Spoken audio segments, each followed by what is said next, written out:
Good evening and welcome to the February 26, 2020 meeting of the Milton Select Board. Our first item of business is going to be to go into executive session, and then our hope is to complete the executive session by 7 o'clock, at which time, or thereabouts, at which time we'll come back into the regular session and go down the agenda. So I will make a motion to enter executive session for three purposes. One, to discuss the purchase, exchange, lease, or value of real property, specifically the Kidder Library, the discussion of which in open session may result in the detriment may cause a detriment to the town's negotiating position.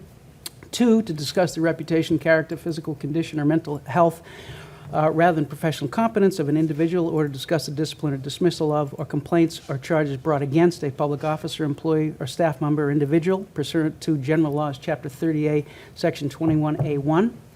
And third, to enter into executive session to discuss the purchase, exchange, lease, or value of real property, specifically parcels abutting 485, 487 Blue Hills Parkway, the discussion of which in open session may be detrimental to the negotiating position of the town. That's a lot. Do I have a second? Second. Motion's been made and second, and all those this will be a roll call vote. Ms. Collins? Yes. Mr. Zulish, yes. Ms. Conlon? Yes. Thank you. We'll go into executive session, and we'll be back as soon as we can, hopefully by 7 o'clock to start the regular meeting. Thank you.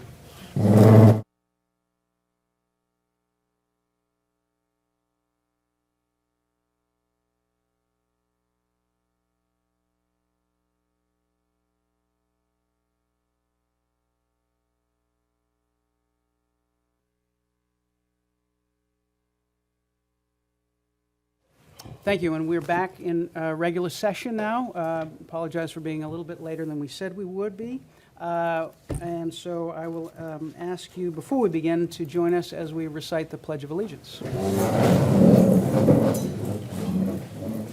I pledge allegiance to the flag of the United States of America and to the republic for which it stands, one nation, under God, indivisible, with liberty and justice for all. Thank you all for that. We have a packed house and a packed agenda, so we'll get right started. The first, item 6, is public comment. Do we have anyone here for public comment? This is separate from the 40B public comment. We're going to segregate the 40B public comment, but if we have anyone here for another issue on public comment, you're welcome to come up and make a statement. Do we have anyone here for that? Going once, going twice. All right, we will move on to item 7, which is a discussion of the Kidder Library update. I'm going to invite the representatives from the Discovery School to join us for this as we, talk about the status of the Discovery School and the Kidder Library. And give an update of where we are on this. Last June, this board extended the lease of the Discovery School through June of this year, but at the time made clear that it was only going to be for 1 year. The reason for that was that we have been informed by town council that there is a Supreme Judicial Court decision from 1928 that limits the select board's options with respect to the use of the Kidder Library. Back in 1928, Nathaniel Kidder filed a petition with the court when he was disposing of the proceeds of his nonprofit, the Kidder House Associates. And at that time, the Supreme Judicial Court found in granting the land to the town, that land would be governed by the town, but it could only be used for library purposes. And it specifically could only be used as a branch library or reading rooms or for other proper public library purposes for the benefit of the inhabitants of the town of Milton. And town council has told us that the interpretation of that is that we cannot lease that for the purposes that we are currently leasing it for, that we could only do it for library purposes. The library trustees have told us there are no library purposes for that building, and so that the only option at this point, in order to get proceeds for the benefit of the library, would be to sell that property.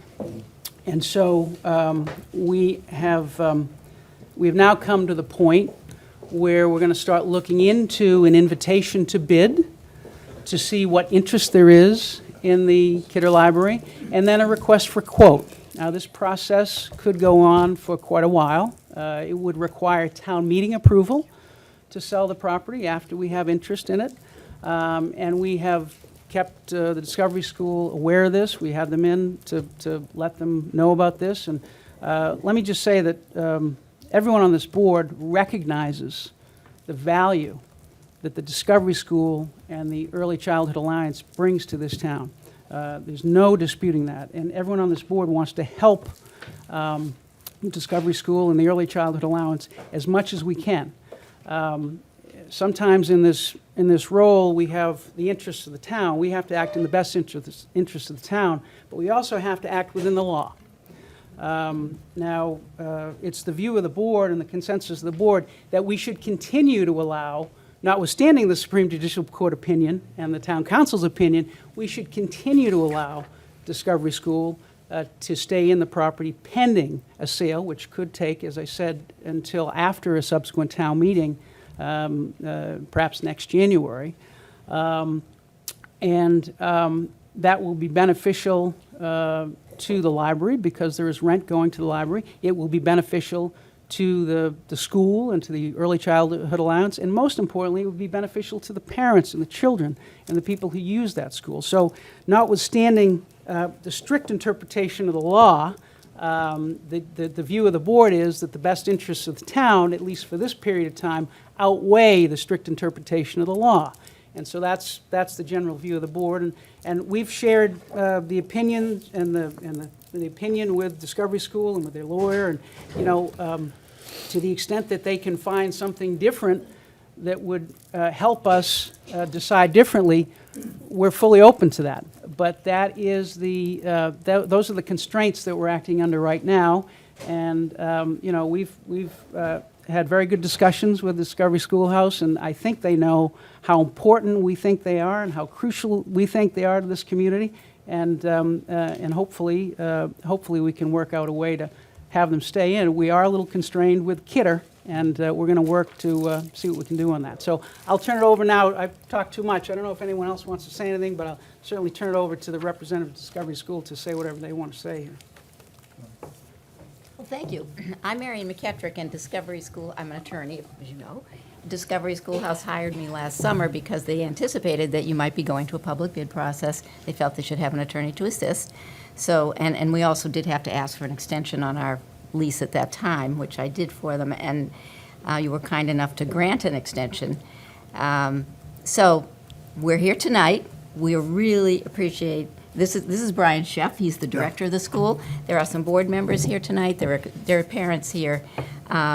Everybody has been kept informed. So I do want to say, first of all, we had a very positive and encouraging meeting last week with your chair, Mike Zulis, the town administrator, Michael Dennehy, and we are thankful for the select board's really hard work and thoughtful work on this issue. So as far as the legal interpretation issue goes, well, maybe somebody will come up with something different, but honestly, I think the way we feel about this is we're past that stage, really. The town is, and remember, we came full circle because the library wanted to sell the property last year. If the town, when the town sells the property, then the money goes into a fund, and those funds can be invested, and then it becomes an income stream for the library. That's a very good thing for the library, so we don't dispute that at all. We recognize that the sale is likely to be the best option in any case, but now you have the legal opinion as well. What we weren't sure about for a while was whether you might put out a bid to lease as a bid, and that's not going to happen. So they've been looking for at least 3 years for other sites. They will have to find another site if they are not successful bidders. But what I want to tell everybody tonight is that the school is doing fundraising, is really going to be doing fundraising very hard for the next few months, and they really would like to be the successful bidders if you do go through this process. It's a great help if they can stay in the site for the time being. It does continue to provide revenue for the library, so I think that's a sound decision. But it helps the school because it means we don't have to go through the very difficult disruption of finding a temporary sort of inadequate site, and then meanwhile, this building sits vacant. So it's not the best thing for the town to have a vacant building. So, we're up to date now. Thank you very much for telling us the way things stand. So this means intensifying fundraising. The school is really fortunate because they have a very highly qualified and dedicated board. I met with the board members on Monday, and I was very impressed with the expertise that's on that board. But they are a small school. However, they're going to have some good guidance on their fundraising. You can go to their website tonight. There's a thing you can click, and you can make a contribution to their capital campaign. And we'd love it if you would do that, because would be a good start for this effort.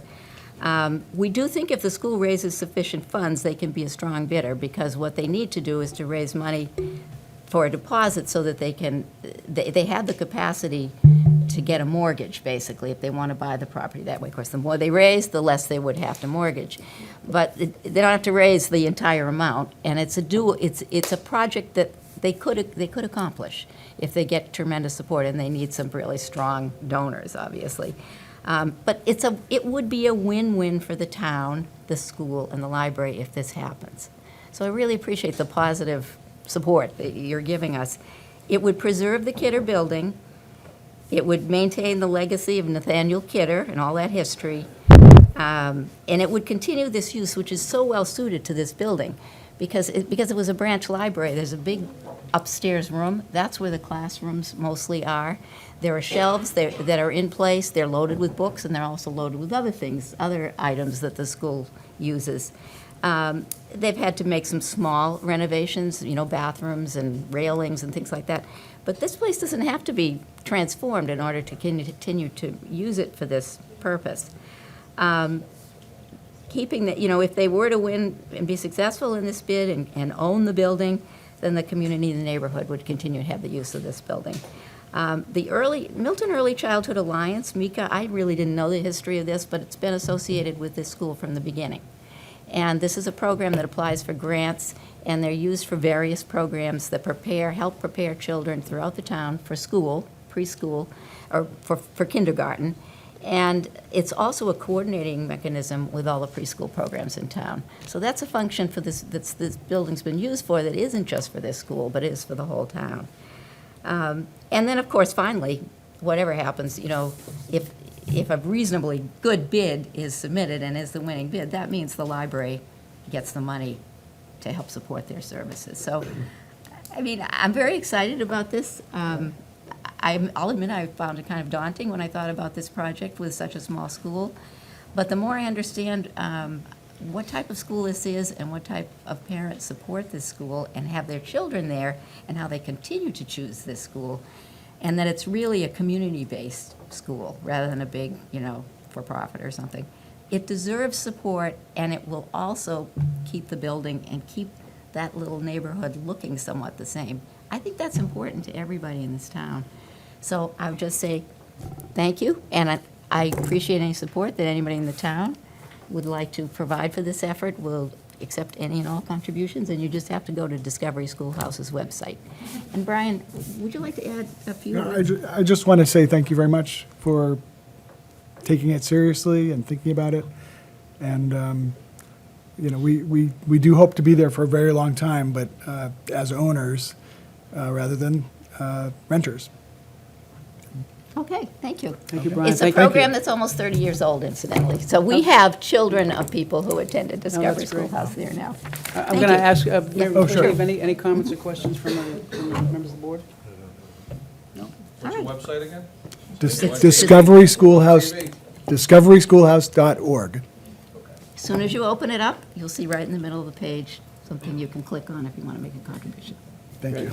Thank you, Thank Brian. you very Thank much. you, everyone. Thank you. Appreciate the time. I know you have a big agenda. Yes. If there's no objection, our town treasurer's here, and I think if, and I apologize for just a little bit more delay to our Neponset River and EPA representatives.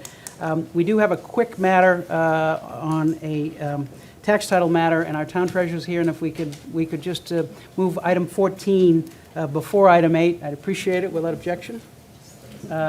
This shouldn't take very long at all, I don't think, but I'm going to invite Jim McCollis, our town treasurer, to, I will be brief. yes. The town took a house through foreclosure due to overdue taxes.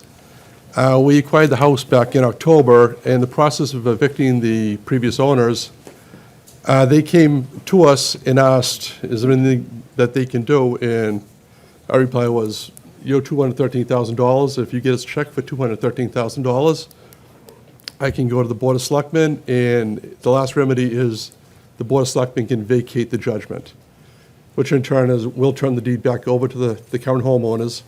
They're paying everything, back taxes, every water bill, trash bill, stormwater drain bill is all right here.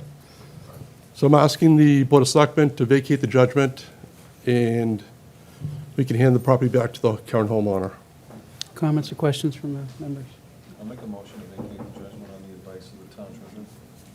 Seconded. Motion's I been... have a question. Yep, Ms. Conlon. Motion's been made and seconded, Ms. Conlon. That's what I did, just for the Yeah. point of discussion. So, Jim, everything has been paid in full, water, sewer, I noticed there was, it Yeah. wasn't just the property tax. Oh, it yeah, was it's all water, paid in sewer, full, and and- actually, 108,000 of that is interest and fees, the 213,000. Do you have a sense from talking to the homeowners that this is going to continue and we're not going to fall back into the same situation? Yeah, they Because have the an record- this goes they have an back to attorney, and 2007. they will qualify to defer the taxes. So they can, once they clean this up, now they have the ability to defer the taxes. They're getting up there in age, so it's, it'd be a win for the town, and, I mean, the house is worth $900,000, so it'd be a shame to auction the house off at that point, and they lose the equity in the house. Is it really? It's worth $900,000? Yeah, it's a beautiful house. Ms. Conlon. Well, you know, I guess it's probably the right thing to do to vacate the judgment. I mean, we always talk about tax title properties maybe being appropriate for affordable housing at some point. We have a real need there, but it's an elderly couple. They're qualified for deferment, Jim. Yeah. And they've made the payments, so I'll support the motion to vacate the judgment. Yeah, just to be clear, they made a payment yesterday of $213,000. Oh, I have the copy of the check right here. Yeah. The actual check's in the vault. Yeah. Yeah. Any other comments That's or the cashier's questions? check. All those in favor? Aye.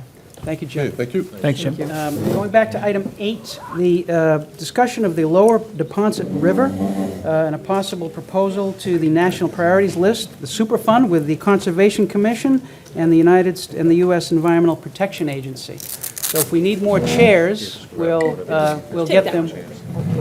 More chairs, and I just ask you, as best you can, to talk into the microphone so that people, both in the back, hopefully, and at home, can hear you.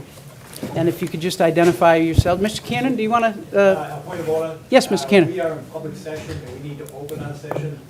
This is the Conservation Commission, and under the open meeting law, we have to address the public and say that we're here. There is a quorum. I'd ask that the commission members introduce themselves, and if we're in open session, we can then ask questions.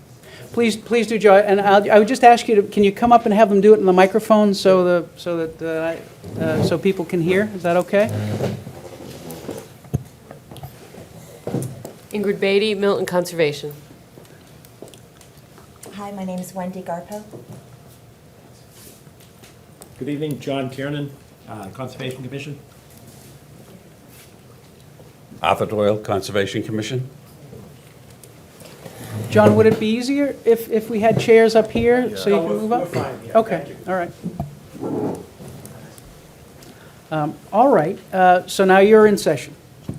John, you're in session. Yes, we are. And we're in session. You're taking your own notes, right? Hillary will cover you anyway, she's very good at it. And so I'm going to ask the representatives, these are all representatives of the EPA, I assume, and if I'd ask you to And the state, yeah. to identify yourselves, and please go ahead. Sure. My name's Doug Guttrow. I'm the Public Affairs Director at EPA's New England office in Boston. And my name is Megan Cassidy. I work in the Boston office of EPA, US EPA. And my name is Chris Pyatt. I work for the Mass Department of Environmental Protection with the state, and I'm the project manager for the Neponset River case. Great. Sorry I didn't recognize you before, Rich. I mean, No worries, Chris.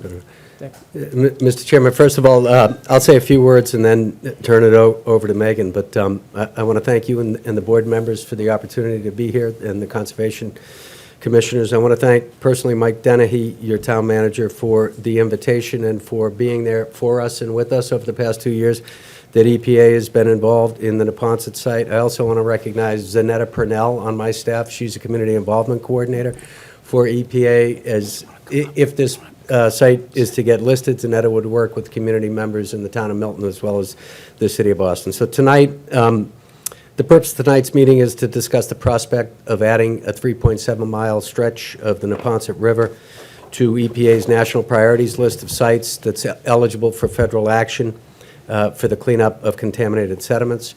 And just a little bit of context, so EPA has essentially 4 cleanup programs, and Megan will touch on this again, but it's important to know that you may or may not be familiar with. One is the Brownfields program. Brownfields gives grants to cities and towns and nonprofits, usually $200,000 to $400,000, to clean up usually everything from gas stations to dry cleaners to mills and industrial properties. Second is what's called the Corrective Action Program under the Resource Conservation Recovery Act. What does that mean? That means operating facilities that have contamination would use that cleanup program.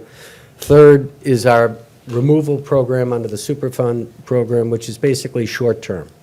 So we had, back in January, there was a spill on the Neponset River of oil by Blue Hill Avenue. Our on-scene coordinators work with Mass DEP, and we have the ability to respond rapidly to that and spend up to $2 million for short-term or a time-critical removal action. And then the final cleanup program that we have is what's known as the National Priorities List designation, which is really for large-scale, complex, long-term, and often expensive cleanups like the Neponset River. So Megan has a short 5-10-minute presentation for you. We also have a fact sheet that we've provided to Mike. We've got some copies out there that we can make available to residents, and we do have a website with information about all of the documentation that Megan's going to share with you shortly. Thank you, Doug. So again, yes, we're here tonight just to inform the boards and the members of the community here of a request that EPA received from the Commonwealth of Massachusetts to consider a portion of the Neponset River for addition to our national priorities list under the Superfund law. So I'm going to first ask Chris Pyatt from the state to explain the rationale for why the Commonwealth asked EPA to make this consideration. Then I'll just quickly explain a little bit about what that means and what the future would bring if we move through the process of placing the site on the national priorities list. Excellent. Thank you, Megan. I appreciate it. It's very simple from the state's perspective. The cost and complexity of a cleanup of this magnitude of a riverway is well beyond the resources of the state to undertake. So we look to EPA as really the only option, we believe, to accomplish the goal of this cleanup. Okay, so as you can see from the slide up on the screen, the area that we are currently evaluating, and we're calling it the Lower Neponset River site for our purposes, and the area that we're looking at right now is from the confluence of Mother Brook down on the left, thank you, and it moves along downstream to the Walter Baker Dam. That is currently about a 3.7-mile stretch of the river. Important to just recognize that this is just for the purposes of our current evaluation. If we proceed and do a full investigation and cleanup, the extent may extend beyond the dams. It is basically defined by where we identify contamination that's associated with the site. But for the time being, this is the confine of our site. And obviously, we've been talking to Milton and Boston since both communities have certainly an interest in this area of the Neponset. Thank you. So Mass DEP, as Chris indicated, has been working on this portion of the Neponset River for many years and upstream in the Mother Brook area as well. So there was a lot of information. There's been a lot of information collected about the contamination that is in this area of the river. EPA came in when we were asked about 2 years ago to look at this and did some very limited sampling to confirm previous results, but the goal was obviously to use a lot of the information available. So we just list on this slide a couple of reports that we've produced, the preliminary assessment and the site inspection report. Those are sort of updated data from the river, primarily sediment from the river bottom. And we are currently working on what we call the hazard ranking system package, which I'll describe quickly on a future slide. Again, this is just simply confirming that our studies did show that there was significant, what we would, certainly say is elevated PCB contamination in this stretch of the river. As most people here know, this area is an old historic, urban area. So this is not a surprising finding, certainly, but the data did confirm that there are elevated PCBs in this area of the river. So I think, most people ask us when we talk about adding a site to the national priorities list, what is the national priorities list first off? And it's simply a list of sites across the country that EPA determines require detailed technical investigation and potential cleanup in accordance with the Superfund law. CERCLA, most people refer to it as the Superfund law. So the investigations that are performed then determine what the long-term threats to human health and the environment might be, and then, we develop a comprehensive strategy to address those threats. And again, most people ask us why you would add a site to the NPL, and I think Chris, on behalf of Mass DEP, sort of highlighted some of those things. But from the federal perspective, the only way that we can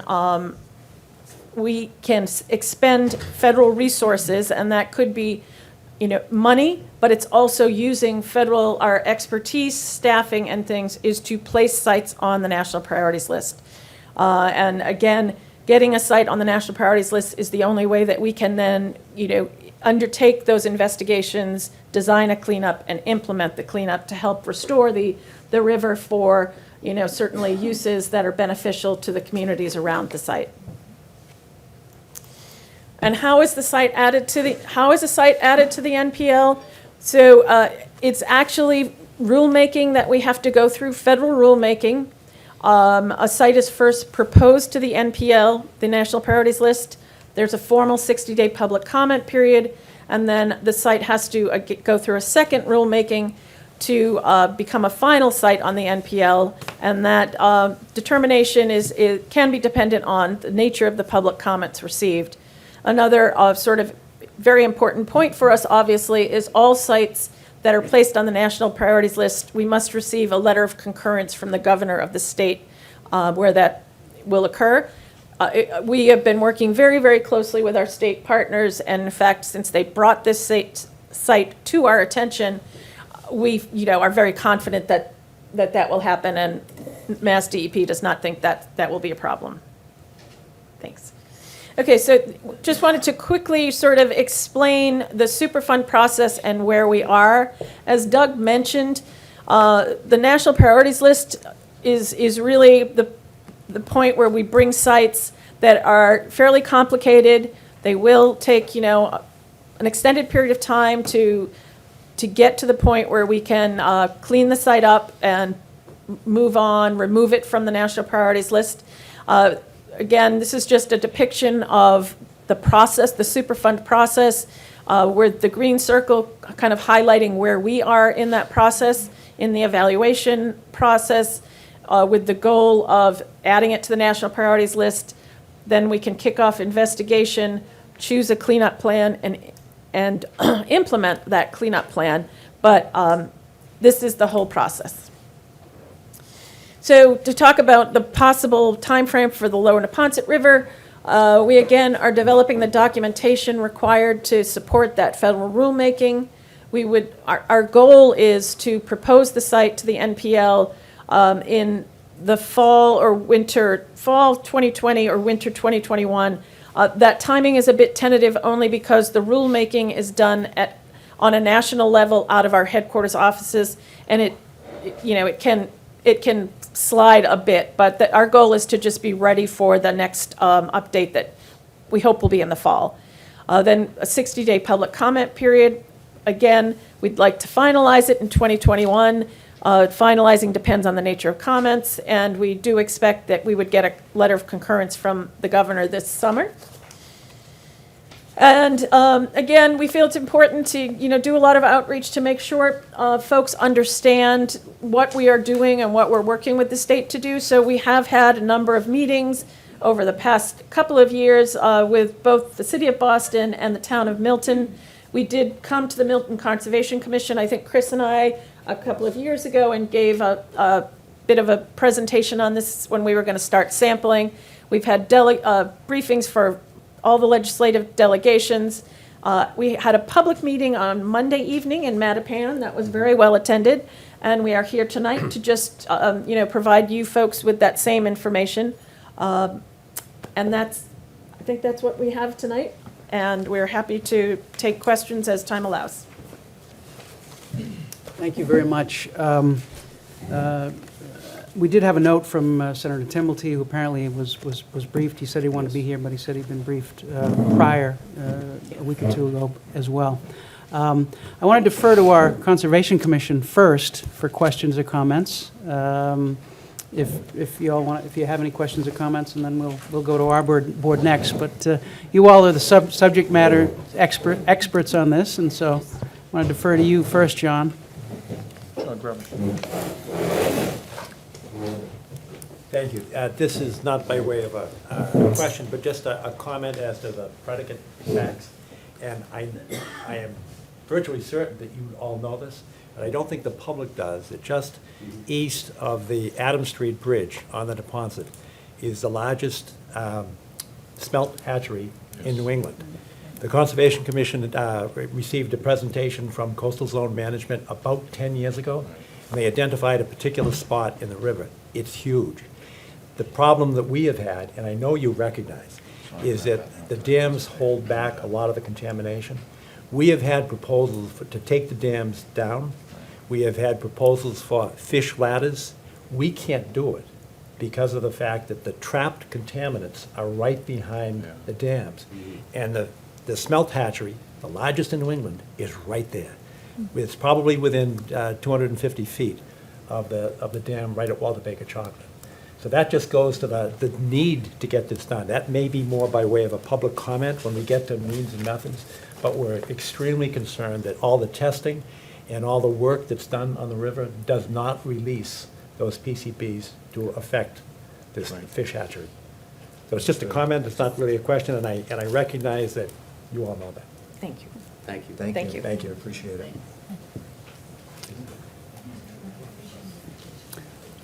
Comments or questions from the members? Mr. I have a Wells. few, but I'll go last. I'll go last if anyone else has any. Ms. Collins. Out of curiosity, once a site is on the list, what kind of time frame after projects start, and what's the criteria for choosing? I would imagine that there's some way that it's decided who goes at what time. Sure. So the timing is, I spoke to, these sites are very complex, and it will take a long time. Superfund sites routinely take, a decade or more to, do a full investigation, get to the cleanup and things like that. So, we view coming to these meetings and getting into the community as a first step to, probably very, routine correspondence and updates over many years. So there's no denying, unfortunately, that it will take some time. It took a lot of time to accumulate to this level, but in any event, we feel this is a really positive step to get the process moving. And then there are two ways that sites are sort of funded, or the first thing we must do when a site is added to the national priorities list is look for and identify responsible parties that contributed to the contamination. That's the premise of the Superfund law that polluters pay. So that will be our first effort. The Commonwealth has quite a bit of information available from some work that they did upstream in Mother Brook, but we will first endeavor to identify the parties responsible and negotiate with them to do the work and fund the work. Absent the ability to do that, we would then use federal funding to actually do the work. We get annual appropriations, we disperse them, on the sites that we are working on, and keep things moving as they will. But going into the site, we don't yet know which route it will take.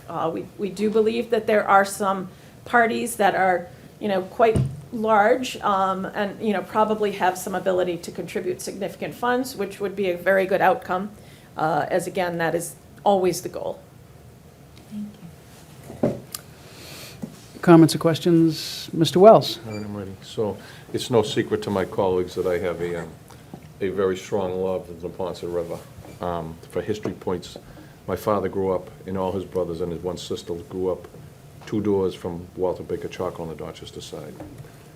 I started smelt fishing that river when I was 5. My father would tell me, even till just before he died 5 years ago, that when they were little, they would go in that river swimming, and they'd come out brown, and mother one day decided no more swimming in the river, because they knew there were 2 tanneries. One was up in Hyde Park. I can't remember what there were several factories on the river in those days. So I went to that presentation 10 years ago about removing the dam, and I know about I'm a big fisherman, so I know about the smelt. So I have 2 questions. A, if this were done, and I guess this is to Mr. Chairman Cannon as well, it would allow for the dam to be taken out if the river were clean upstream, if this project would have happened. Am I correct? At some point, you could remove the Adam Street Dam? So I'll only speak from the perspective of Superfund. We address hazardous, Right, I get that, I get pollutants that, and constituents, so, that would not be a goal of, the effort to actually physically remove the dams. Certainly, the goal is to clean up and, make those options available to other entities, certainly, because again, that's not a part of a hazardous waste cleanup, but the goal of, and we know, Chris certainly knows, there is a significant buildup of contamination behind the dams because, the contamination moves downstream and that gets caught up risk there. would be eliminated. And, right. Yes. So, I get it. by addressing and cleaning up the river, options that other entities, will weigh, certainly, it provides that ability So my last question is- more options. Go ahead, don't finish, go ahead, you want to Oh, I comment? just wanted to speak to that a little bit because I was involved 10 years ago, and I went to the original meetings when they were talking about recreating Fish Passage. And the United States Geological Survey had done some studies that had shown there was a PCB problem, and much more significant work has been done since then to show that we have these PCBs, with high concentrations behind the T&H Dam, the Walter Baker Dam, in the area of the former Jenkins Dam. So it was pointed out that really before you could consider any dam removals, the PCB cleanup would have to occur first. So this is when we started to do further investigation and ultimately ended up where we are today with EPA to pursue that cleanup as a first step. So my final comment is, what can we do? What do you need us to do? Well, there's I guess, first of all, if Open there- the door, we're going to help you hold it open. No, Close it. well, it's our obligation when Megan gets in a position. Megan's team's responsibility is basically to evaluate the data to see if it's significant enough to rank to be proposed. And the fact that we're out in this public session, and we've talked to the Boston City Council and the state legislature and the folks in Mattapan, she has confidence that this, when all of the ranking is done, that this will be eligible to be proposed. So through Mike and whoever else you tell us, we'll get the word out to all of you that there's going to be a public comment period that's proposed, and then the citizens of Milton, the citizens of Boston can weigh in on how they feel about it. And then it's proposed, I think Megan was saying, likely in the winter timeframe, fall or winter timeframe, and then there's the public comment period, and then there's another, it's probably another 6 months or a year until it's finalized. And then after a site gets finalized, EPA basically puts a team on the site, and the team is a site manager, an attorney, and a community involvement coordinator, and we begin the responsible party search. That's the first step in the process. So public support matters. Your support matters. If you think it's the right thing to do, let us know formally when the time comes. That'd be terrific.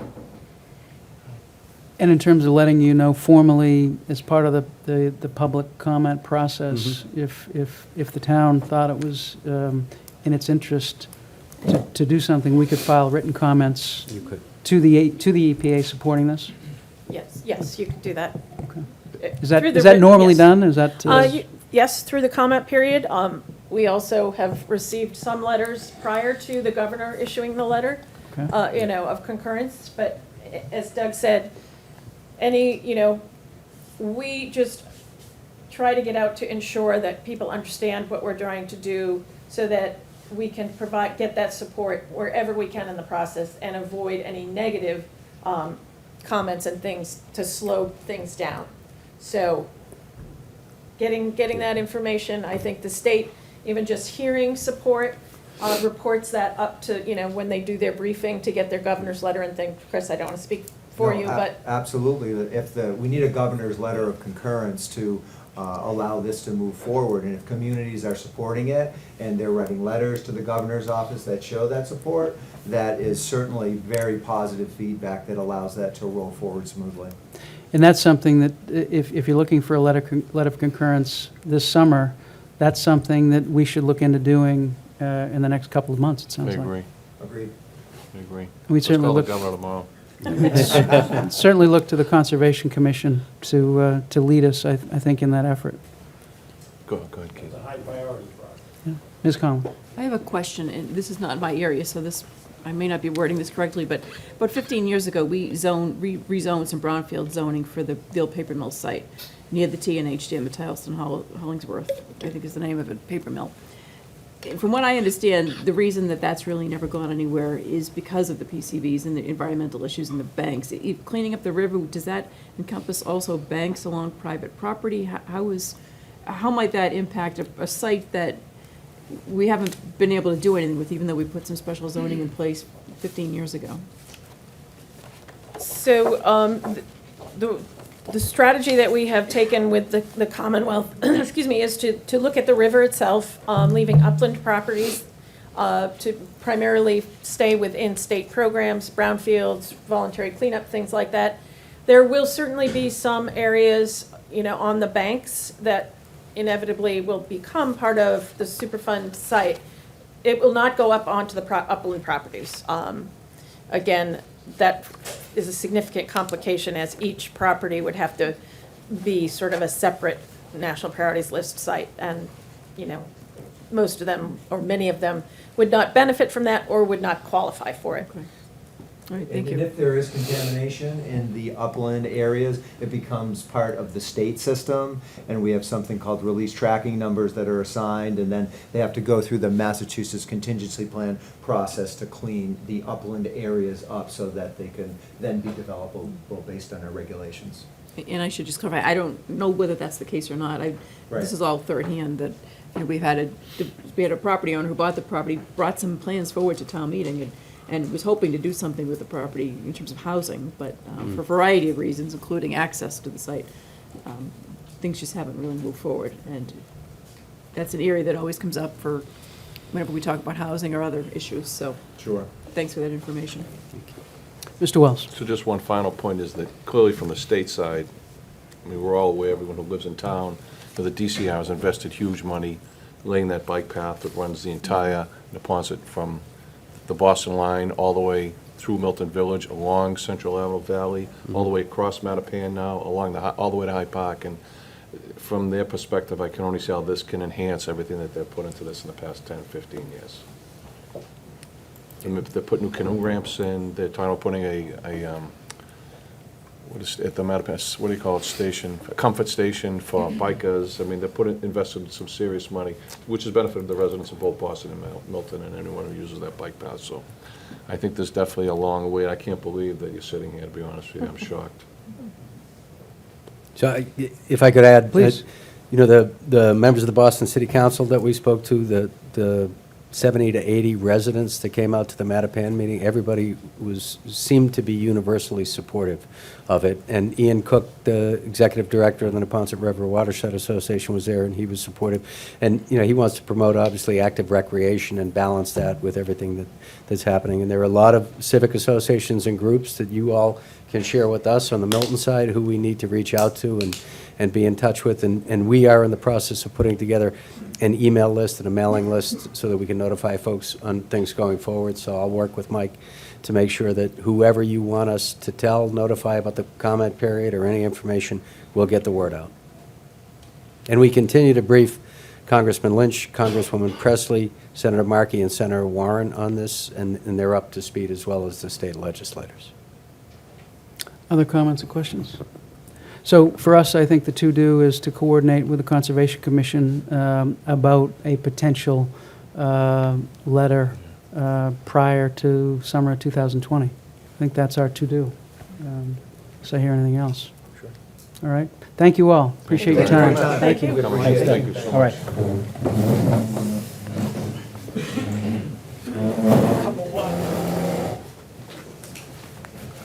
Thank you. Yes, yep. And just for the record, I'll have that fact sheet posted on the town website tomorrow as well for anyone viewing. Thank you, and thanks for working to connect them with people. That's a great group. Heather, I was going to ask her, did we get a thank you note from Dr. Milton? Can we work on it? I think we're still trying to understand the should. All right, pardon me for that. Item 9, discussion of the process for 340B site approval comments, 582 Blue Hill Avenue, 648 Canton Avenue, and the residents at East Milton. By letters dated February 13th, 2 letters from the Massachusetts Housing Finance Agency, which I believe February 13th was the date after our last meeting.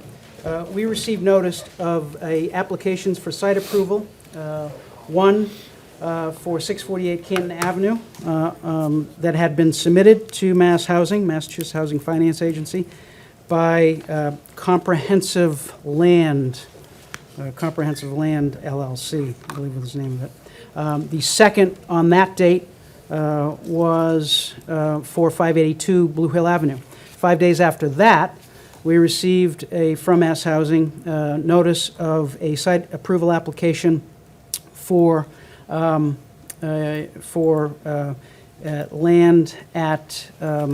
located at 424 Franklin Street, 925 Bassett Street, and 522 Adams Street in Milton, Massachusetts. Now, these letters were all similar to a letter that we received back in December about the Ice House property. And we went through a process to respond to that letter, and we will go through a process to respond to these letters as well. So let me just lay out the process for everyone first. This is, the response to these letters is an integrated response put together by this board and submitted by this board to Mass Housing. Typically, that response, those comments, are due within 30 days.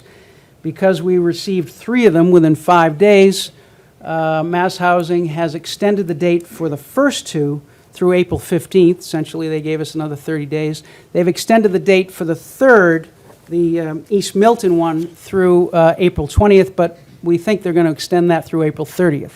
So rather than 30 days for the 3 of them, we now have about 75 days for the 3 of them, which is a little bit more reasonable given the process that we want to go through to respond to this. Now, the process is as follows. The process that we used for the Ice House, and I think we're going to use here, is as follows.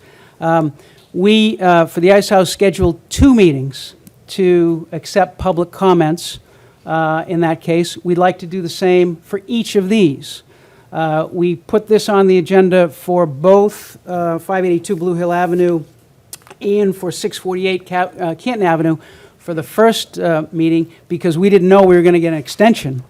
So we want to make sure that we had enough time to start the public comment process. People are here, so we're going to hear your comments, but you're going to get another shot. And we're going to, the intention is to have a separate meeting for each of those 2 other sites, and in addition, to have 2 opportunities for the East Milton 40B, for residents of the East Milton 40B to come in and give us comments. We take the comments from the residents. We take comments from our boards and committees who've been alerted to this, the school committee, the planning board, the Conservation Commission, and we integrate those comments into a response that we provide to Mass Housing. We were assisted last time in presenting our response to Mass Housing by a consultant. We're going to consider using that consultant for these 3 as well. And so tonight, we're going to take public comment on the first 2, but you're going to have another chance. And let me just go through quickly at this stage, and this is the first step in the 40B process. This is the response to Mass Housing as they're deciding whether to grant site approval. The next step, after this, supposed to be a 30-day period, it's extended here, but the next step after that is for the applicants to seek a comprehensive permit with the Zoning Board of Appeals. At that stage, there will be public hearings as well, and that stage can go as long as 6 months at least. So to the extent that we want to have your comments now, but you'll also have you'll also have the opportunity for the public to provide comments for the public hearings conducted by the Zoning Board of Appeals on these applications. So for these comments, we are guided by essentially 3 areas that we're supposed to respond to in our comments to Mass Housing. One is whether the site of the proposed, and these are, before I go through these 3 things, I'm going to, as best I can, try to confine the comments to these 3 areas, because that is what is appropriate. And we want to do what is appropriate. We want to provide the appropriate comments for Mass Housing at this stage. I understand there's people who are going to want to get up and say a lot of things, and we're happy to hear it.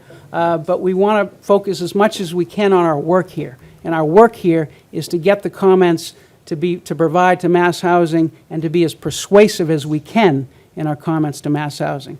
So I'm going to ask you as best you can to focus on 3 areas in your comments.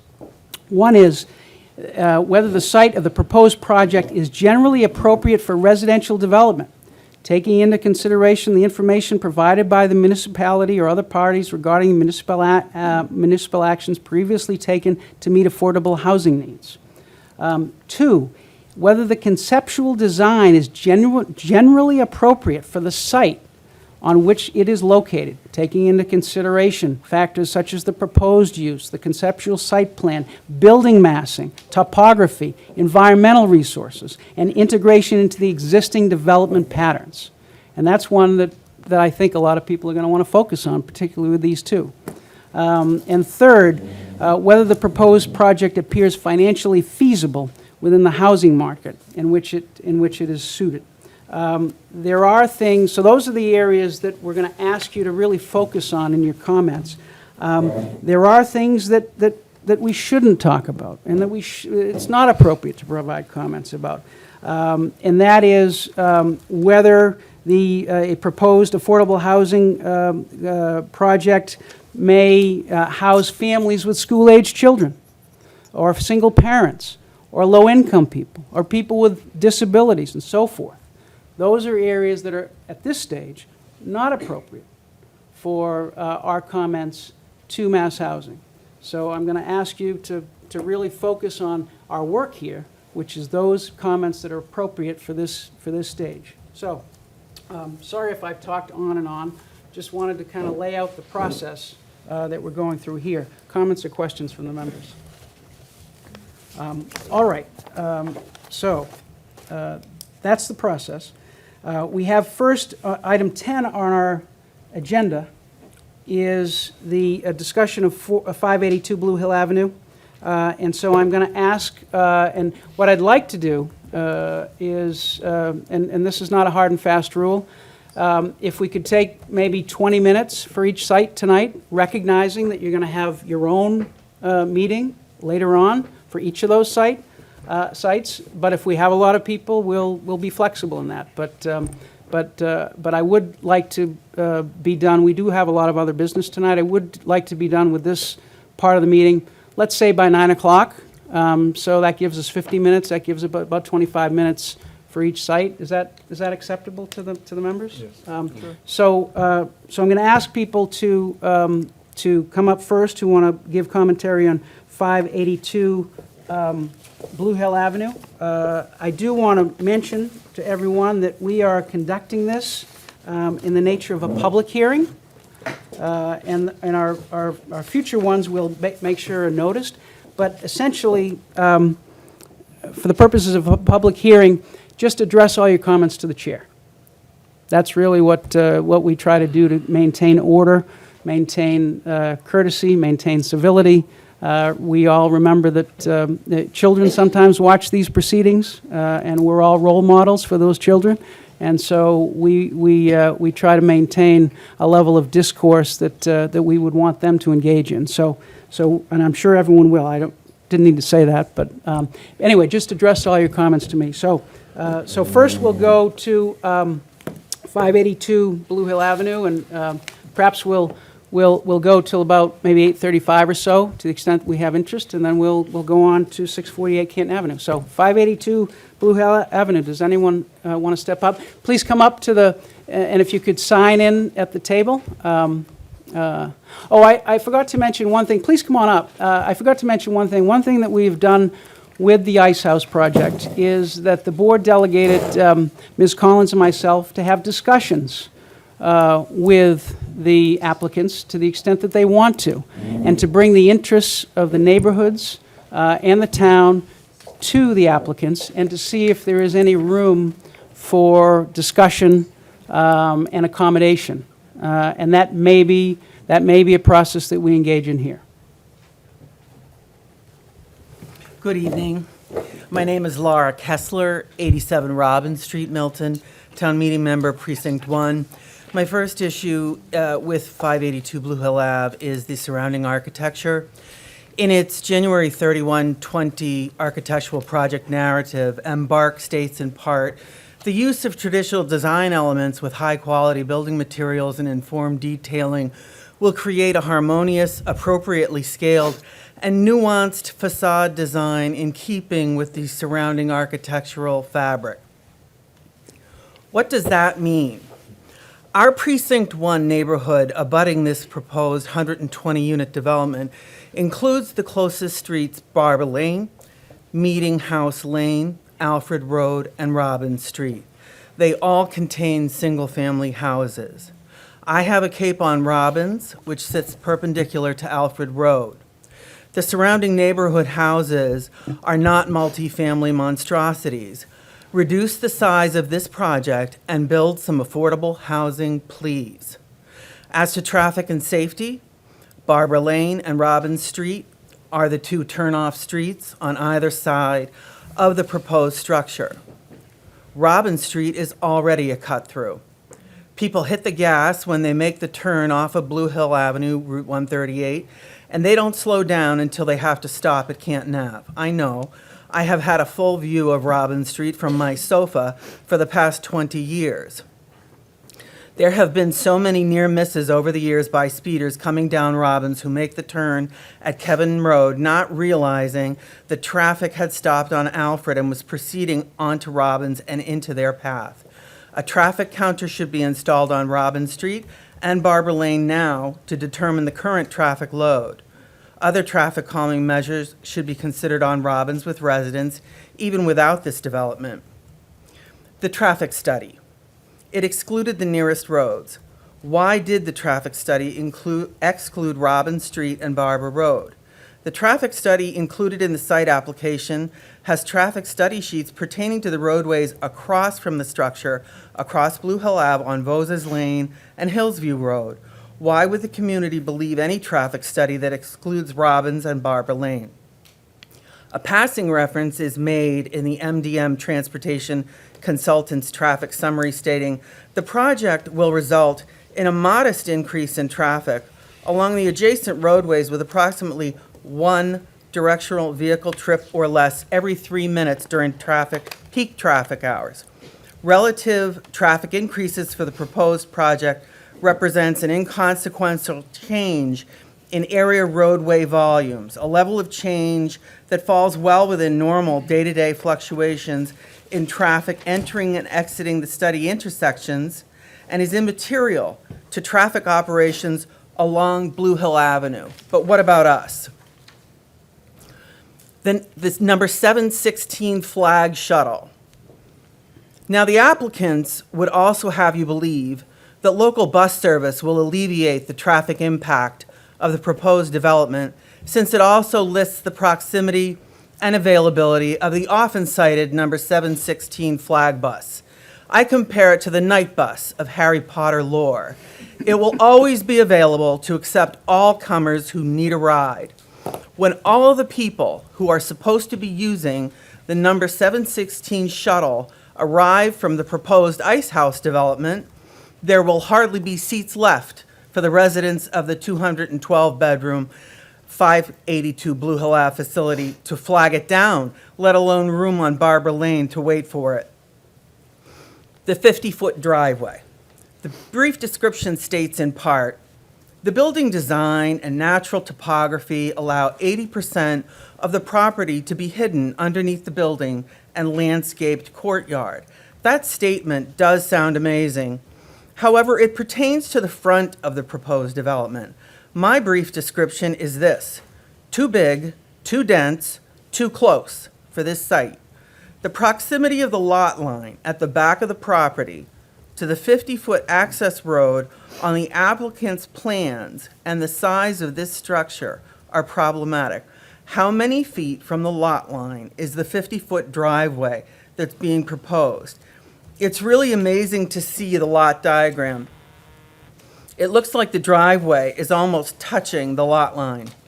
How do you mask that streetscape and mitigate the sounds of the 180 potential cars using that driveway for the residents on Meeting House Lane?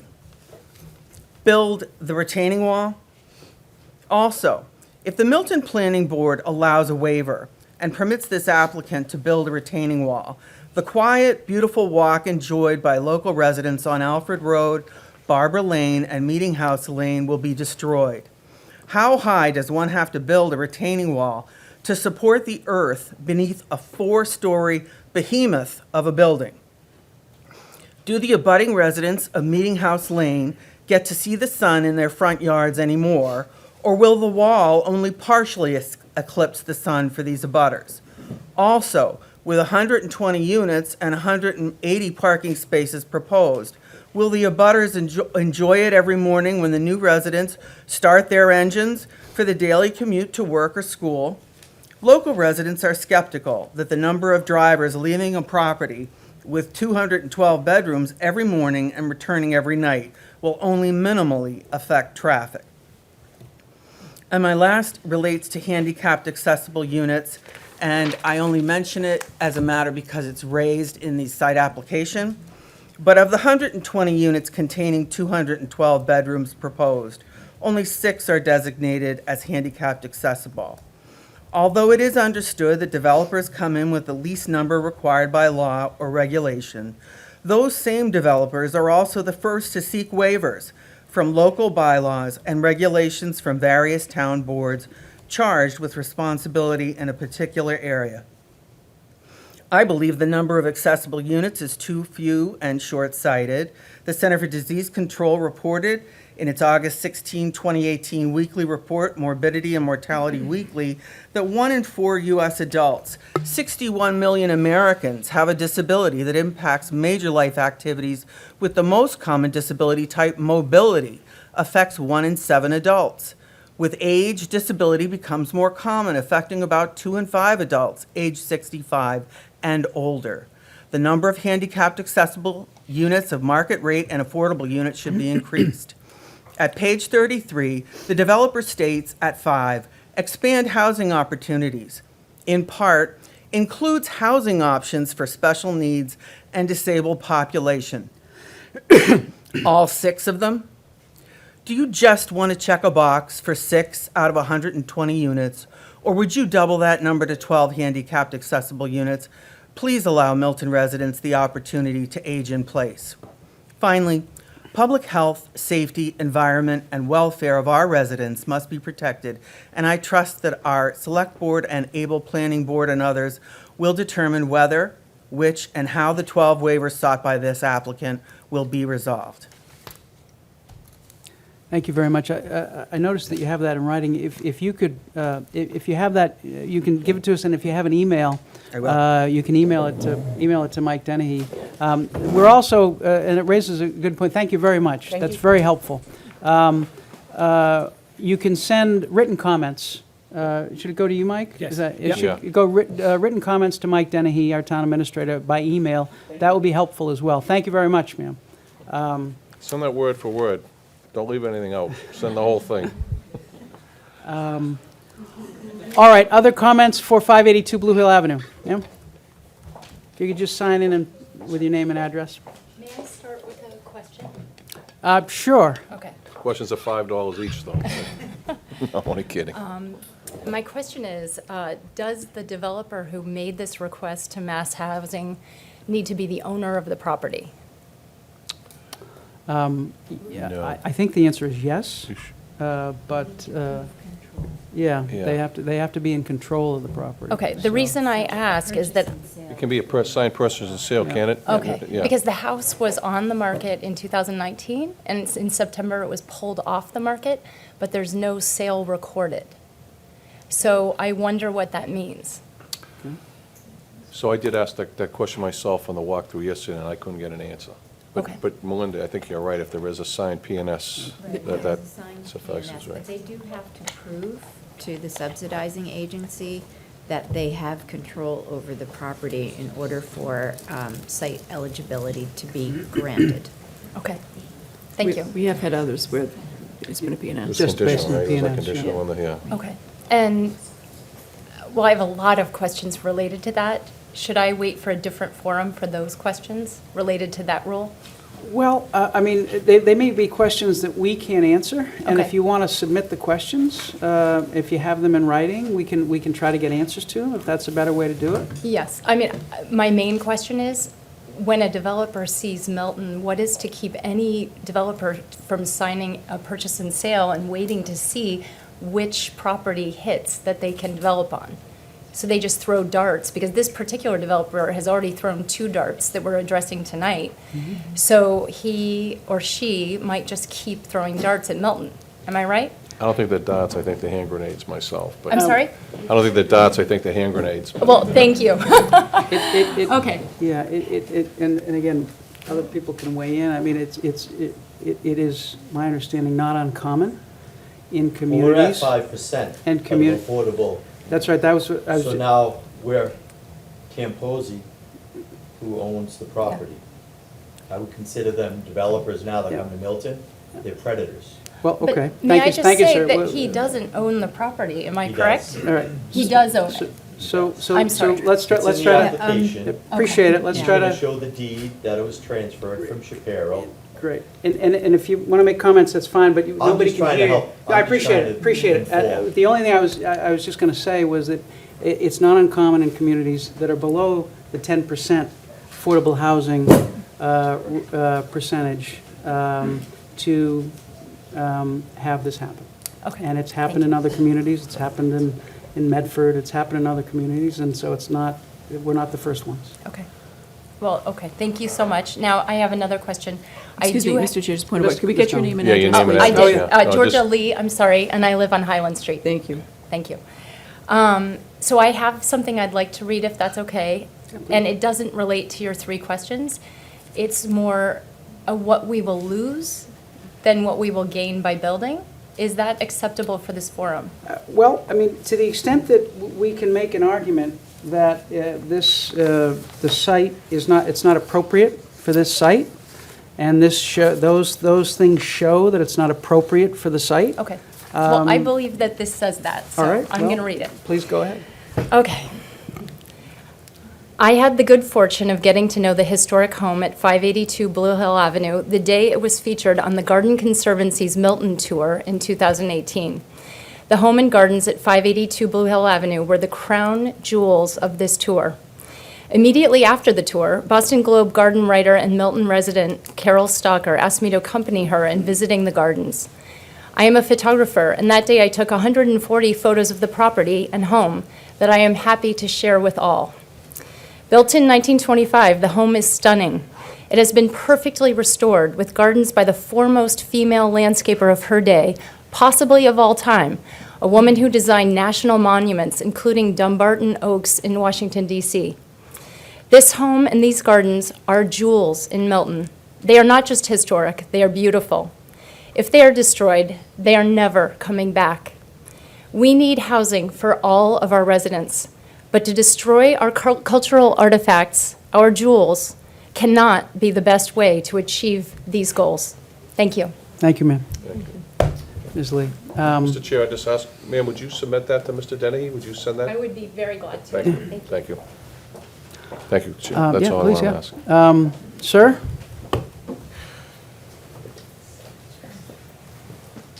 Hi, good evening. Michael Brown. I live at 26 Vos Hill Road, which is about 100 yards away from the proposed site. Thank you, Mr. Chair. I've spoken to about 20 of my neighbors in the past day since we've learned about this. Everyone is vehemently opposed. I think that you're going to see most of the objections come from the areas of traffic and the nature of the neighborhood, right? I mean, on Vos Hill Road, I think every house on the street has at least a couple of kids under the age of 15. Pulling out of Vos Hill Road onto 138 is already horrendous. It's dangerous. It's dangerous turning off of 138 onto Vos Hill Road or any of those side streets. And so I think those are real issues. I don't have any comments because I haven't had a chance to read the application too closely. But I think that opposition to this in that part of town is going to be unanimous. And from whom I've spoken to, they're going to want an aggressive defense to this. And I know there's a process we have to go through, but has the board considered hiring a lawyer or anything like that to take an even more aggressive approach to this? So the board hasn't discussed this until tonight. Okay. So the answer is no. The board hasn't. The board considered, and we have on the agenda tonight, considering a consultant to help us with this first step in the process. But that hasn't been discussed by the board as yet. My only reason for asking that is I understand that there's some deadline that begins when this public forum opens related to invoking the GLAM threshold. I don't know if you're familiar with that. I'm a little bit familiar with that, but I also know that it's a short deadline. And it seems to me that an aggressive response would involve at least considering that. Thank you. We're aware of that. And I figured you were, but I just wanted to. And in terms of not having a chance to look at the application, as I said before, you'll have another chance. We're going to have another meeting, and you'll have another chance to come in over the next, probably over the next month or so. We'll have one meeting devoted to this property only. Okay. Thank you very much. Thank you, sir. Anyone else on 582 Blue Hill Ave? And we'll get the word out. We'll discuss tonight on what night we'll have the next public comment on 582 Blue Hill Ave.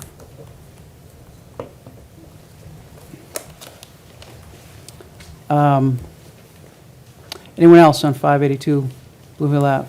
Going once? Oh, there's a, no, all right. Anyone else? He was going to the snack bar. All right, Open so, so seeing none, we will go to item 11. Item 11. 11. Discussion and public commentary on 648 Canton Avenue, 40B, comprehensive site application review. Standards are the same as I laid out before in terms of the comments, the kind of comments that we're looking for, the purpose of our response to mass housing. So, comments on 648 Canton Avenue. Is it the same owner of Canton Ave as Blue Hill Ave? It's the same applicant, yes, sir. Tamposi? The people, and I will tell you that, and one of the things that we're going to discuss later is whether members of this board, as we did with the Ice House, will meet with the applicants. We met with them yesterday, We did, right? well, that's what I was just about to say.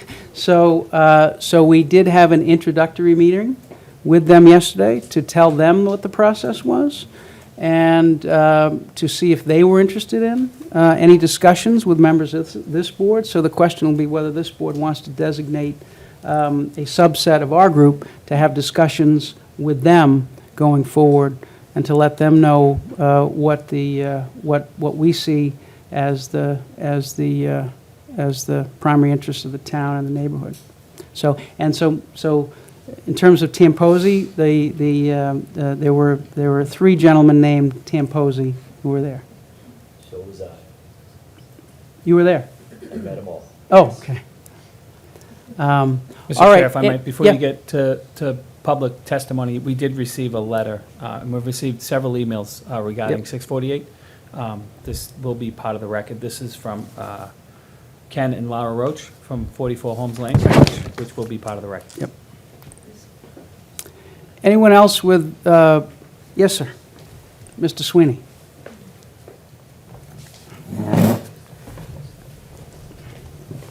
Good evening. I do not have prepared remarks, but I have been aware of this situation in the town affairs in Milton for a lot of years.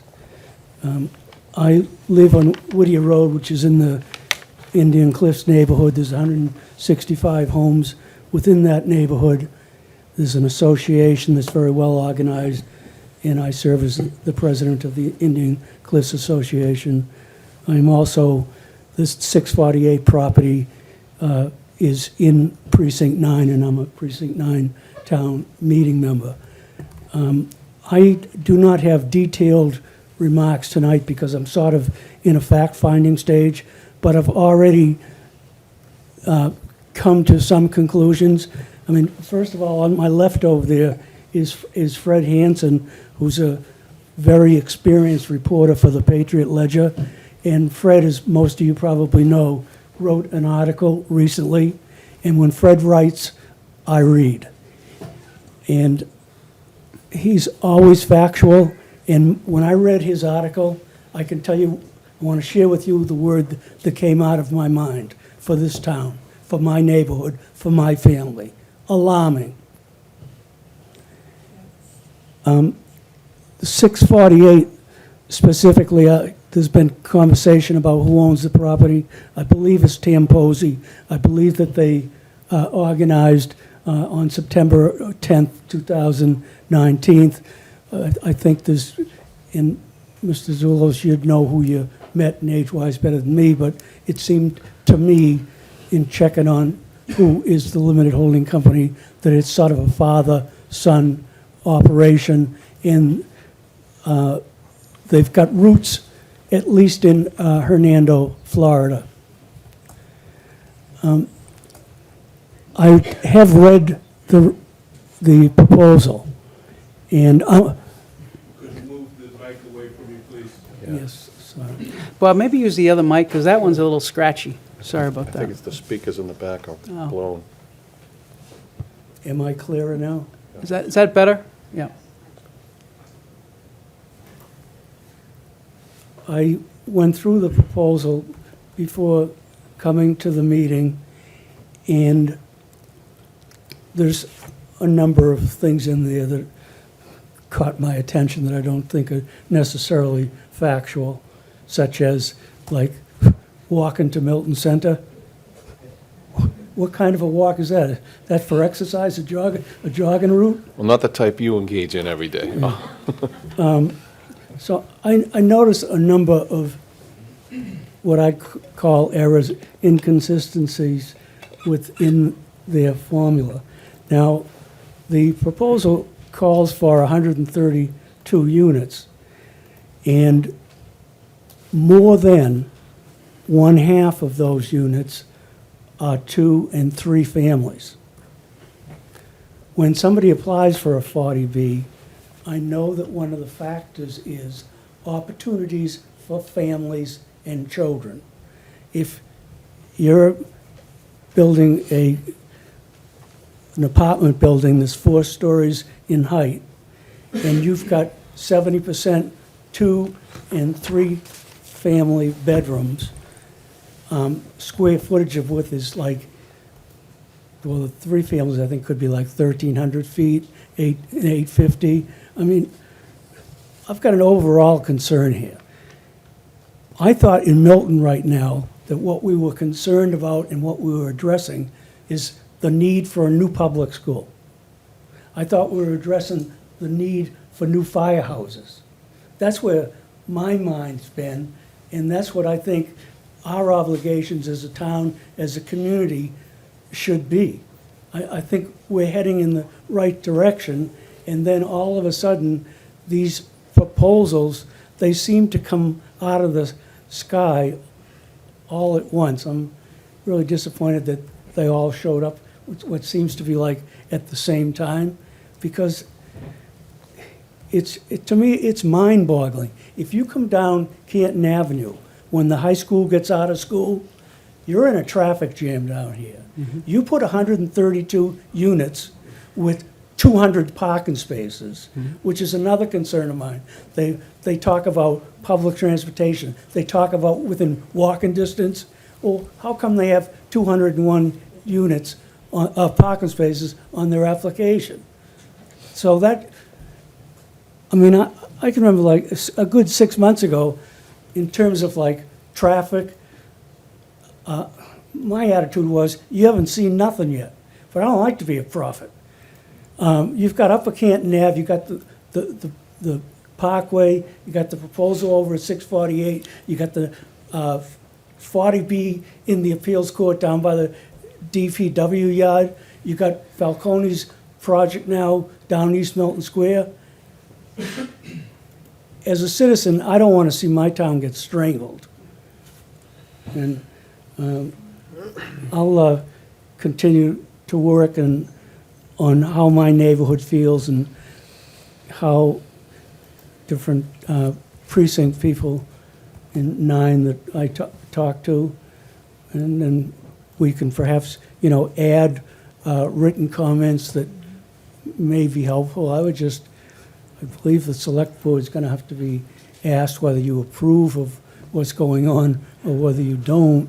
And I would certainly suggest that you don't, that you're more interested in carrying out your responsibilities of preserving the character of Milton, providing your children with a good education in a reasonable class size, providing them with adequate fire, police, etc. It's just like, I just find it difficult, and I ask the selectmen to consider writing a letter of disapproval, and I also think the suggestion of an attorney is an excellent one.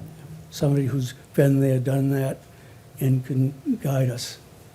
Well, that's very helpful, Mr. Sweeney, and at this stage, what we can do is respond with our comments. And we responded with comments on the Ice House, and we synthesized a lot of the residents' comments and the comments from the boards and committees, and we'll do the same thing with these projects. Good.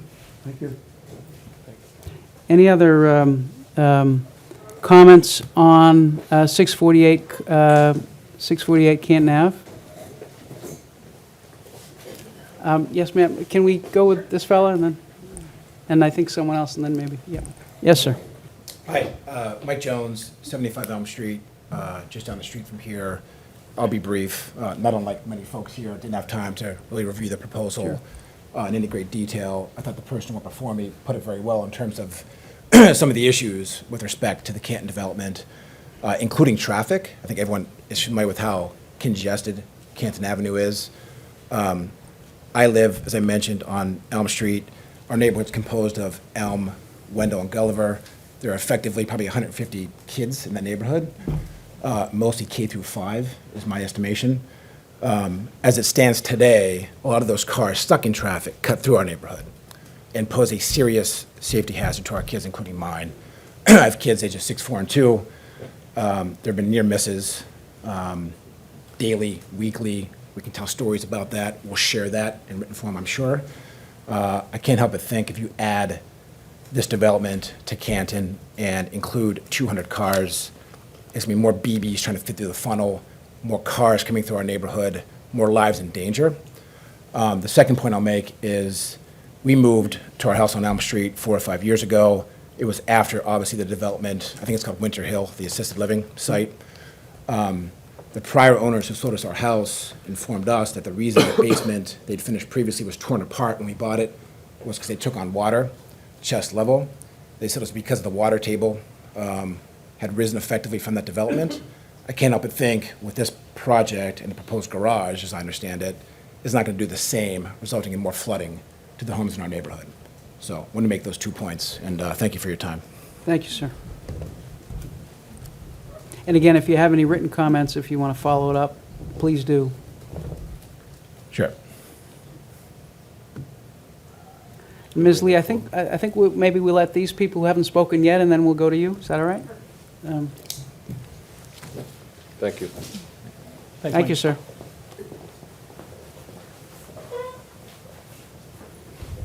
You doing? Hi. Thank you.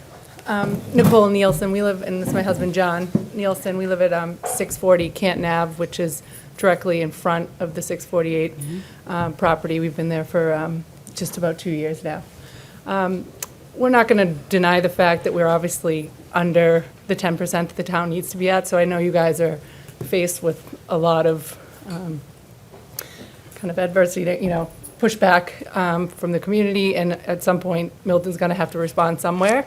I'm going to talk about this specific site and the fact, in terms of safety, the fact that the fire station, the police station, and the hospital all would run. I mean, the site would cause so much more traffic, obstructing those kind of service to do their jobs and keep our town safe. The wetlands, that property has a lot of wetlands, and most of the neighbors on the Canton Ave extension have a lot of wetlands. So I think I just would urge the town to get some sort of attorney and do a peer review. I think we need to do our own traffic study, our own conservation and wetland study, because I do think a lot of the water table is going to be affected for a lot of our neighbors. Our backyard's like a sponge. So I can only imagine we'll probably have a pool party in a couple of years with that. So anything else you want to add? Yeah, I'd like to just reiterate that this site is not appropriate for 132 units, an extra 180 vehicles. The expansion of the existing driveway to the proposed size road that is larger than Canton Ave seems a bit excessive. I would also like to draw attention to some inaccuracies that I perceived in the application, starting right on the cover. The rendering shown would be a view from my living room. The trees currently there are not represented in that image, which goes against what is stated in the application, that they would preserve the larger trees on the property based on where they plan to put the building itself as well as the surface parking. I don't see how they would keep those old, large trees. Traffic safety aside, it doesn't fit the aesthetic of the area. There's already a lot of other amenities, as my wife said, the firehouse, library, school, police station. It's, at the end of the day, it is not the appropriate site for this scale of project. And it's the home there, it was a historic home, so I would urge you to look into seeing if we could, they might not have kept up with the registry, but see if there's any way we can kind of retroact that. And just keeping with the kind of the neighborhood and the characteristics of the site. We purchased in this area because there was a farm overlay district, there was a minimum lot requirement. And so a lot of our neighbors are there for that reason and enjoy kind of the wildlife that is out there. And so just hope that we're looking into all those kind of avenues when we're reviewing the site. So good luck. I know we have a long road ahead. Thank you very much. Thank Well, you it's so very much. helpful. And again, we're going to have another open hearing, so that if you want to say anything more, or you want to submit anything in writing, please do so. One other point of concern is that I've already noticed the presence of a bulldozer on the site, driving in the woods. Not sure where those wet lines are, but I guess, are they permitted to be performing any work? Is that being looked into? I'm sure as the property owners, they have rights, they can do what they want, but a concern that the presence of a large bulldozer and a construction crew this morning at 8 a.m. may be premature. These developers, whether they're present or not, have not approached my wife nor myself in regards to this project, which it is my opinion that that is doing business in bad faith. Okay, Mr. Chair, just. Yes, Mr. Wood. There's a bulldozer there today? Yes. All day, There was a backhoe in the front right yard. yeah. All Really? day. We heard the beep, beep, I don't know beep. if it was test borings. or- 7:45. Can we Got it. check with Mr. Prondak tomorrow, just perhaps see what this is about? Because it wasn't there yesterday. No, I know, and I I was appreciate. doing I wasn't there the site- yesterday. yeah, the site walk, thank you for, I'm gonna go up there tomorrow. Thank you. Just, Stop come on over for by. coffee. Yeah. I'm already irked enough. Well, thank you very Thank much. you very Thank you very much. Other comments? Ms. Lee? Sure. Sure. The second time is $10, though. You have to maintain humor even in the toughest of times. Okay, here it goes. Thank you. It seems that in September, Tamposi went on a shopping spree here in Milton. I don't want Milton to become the Costco of 40B developments. I don't think any of us do. Tonight at the dinner table, I expressed great frustration at the direction Milton seems to be going in. Traffic and development negatively impacts the quality of life here, and those impacts show no sign of stopping. My wise daughter said to me, "Mom, you can't just shoot down ideas without having a better plan." So my plan is this. Perhaps together, as a community, we can decide what parcels in our town represent the best placement from a traffic perspective and a planning perspective, and then we introduce those parcels to our new friends, the Tamposis. They clearly want to invest in our town. Perhaps we can help them find the right investment instead of continuing to throw darts, or in your words, hand grenades, at our town. To put 140 units and 200 parking spots on a property that currently holds a single-family home surrounded by beautiful mature trees would be an irrevocable mistake that could forever alter the historic look of the charming two-lane thoroughfare that is Milton's Canton Avenue. Thank you. Thank you, Ms. Lee. Other comments on 648 Canton Avenue? Yes, sir. Sometimes at these meetings, you have to sit for a while and think about it, and then all of a sudden it comes to you, and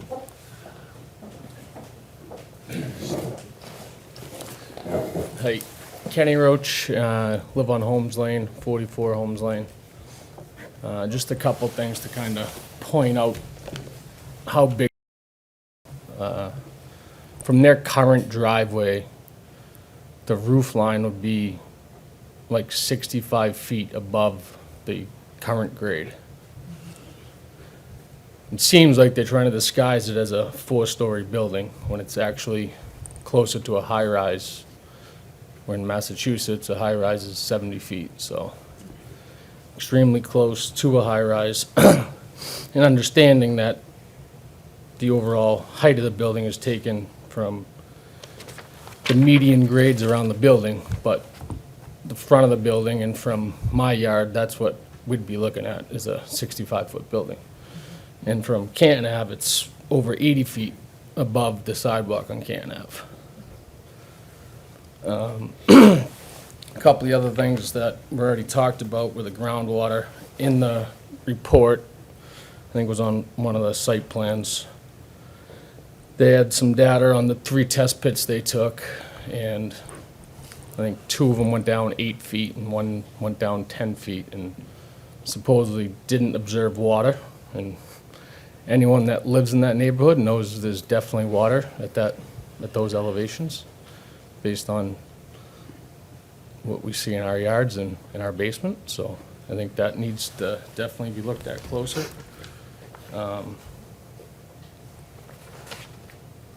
Yeah, I guess that's it for now. Thank you, Mr. Roach. Thank you. Appreciate it. Anyone else on, Mr. Kernan? Oh, and then you, ma'am, Mr. Kernan, then you, ma'am? I'll just be very brief.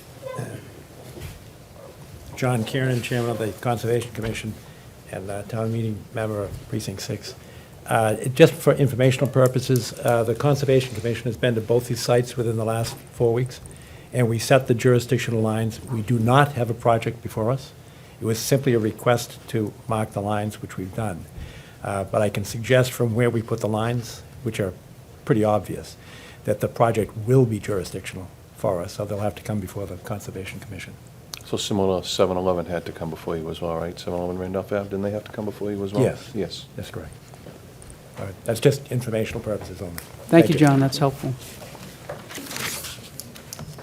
I think you had one more, Mr. Chairman. Yeah. I think you have other sheets.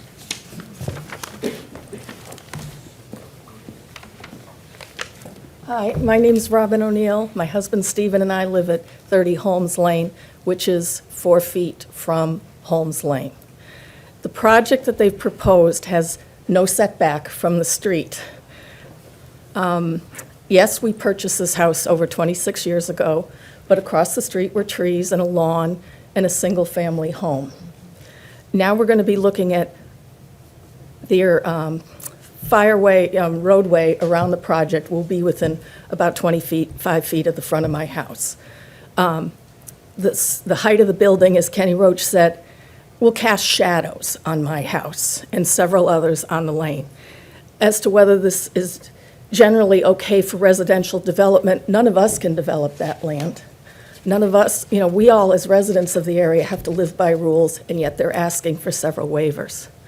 Whether the design is appropriate, a 5-story building is not appropriate when the tallest thing next to it is 2.5 stories. We have Winter Valley on the back of us, which is maybe 2.5 stories, and it's spread over, it has fewer units, and it's spread over 3 times as much land. I also had questions, reading this proposal, all 186 pages of it, and the one for Blue Hill Ave, they're remarkably similar, and they all use every square inch of the property with hard surface. We have enough, we're taxed with the stormwater runoff tax, and we have to include our lane. They're asking for a waiver for the runoff. And that's an EPA thing, and that's why the town of Milton has to tax their citizens. Well, certainly, someone coming in with this kind of money can afford to pay their share of the stormwater tax. The effects on our neighborhood aren't, we're changing a few things, and, people buy properties, and they want to, single family want to knock that house down. I wouldn't be happy about it, and build another house. That's in keeping with the neighborhood.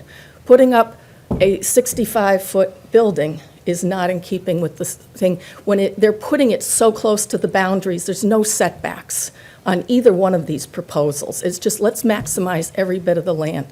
And we've had a wonderful, we've raised 2 children in our house, and there's other families coming in wanting to raise their families, but they don't want to do it in the shadow of a monstrosity. Thank you.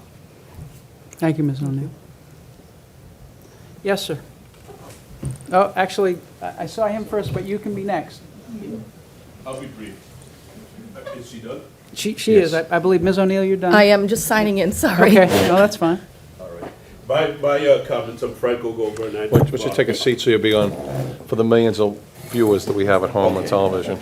My name is Frank Ogover, and I live on Highland Street, 75 Highland Street, across from the hospital. I'm actually neighbors with the Lees. I'm going to make some general comments, and then in the future, I'll have, I think, more detailed comments. But simply, we moved in 2014 to this community from Jamaica Plain because, like what many people say, especially gentlemen here, the character of the town. As everyone else has pointed out, we see the issues of traffic already.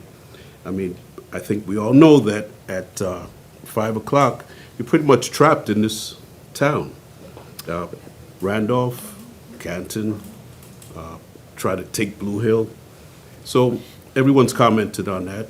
But I know in Highland Street, when we bought there was minimal traffic.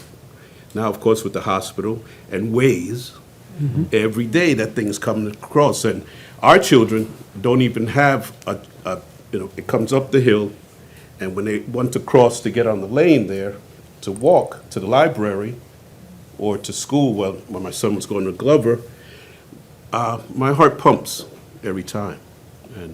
And I think I just wanted to bring that out, that certainly the traffic is going to increase on Highland Street. And if that indeed does happen, I would like the town to consider, and I know there's a hospital and a police station there, but consider some sort of speed bump. Even if it's those virtual speed bumps, I read that sometimes it fools people, but after you use a road for 100 times, they'll already know. But I feel for my neighbors because I hear what they're saying. They live right by it. It's the character of this town. And I'm a city kid. I grew up in New York City, so I understand that people need somewhere to live. I don't claim to have the answer for you all, but I do just say that my general comments is that, as the gentleman said, remember the character of this town. Remember also what it's going through right now with congestion, and also that we do need a better school and fire department. So just wanted to keep it brief, and I'll have better comments on the next meeting. Thank you, Mr. Goman. Don't leave Appreciate yet. it. I just want to, Oh, go ahead, Mr. Katie, Wells. you want to I just wanted to ask ask your last name. I didn't get it. Goburn, Gobourne. Thank you. Somebody will ask you a historic question. Do you know why you only have a sidewalk on one side of your street? I always wondered that. Because your street is so old and so historic that the wall that runs along the entire right side, your side, it isn't big enough to ever have a sidewalk. It has a historic nature to it. That's why there's a sidewalk only on one side of Highland Street. Thanks for that. Just put that in your comments. All right. There's a gentleman on the side. Sir, do you want to? Thank you. Thank you, sir.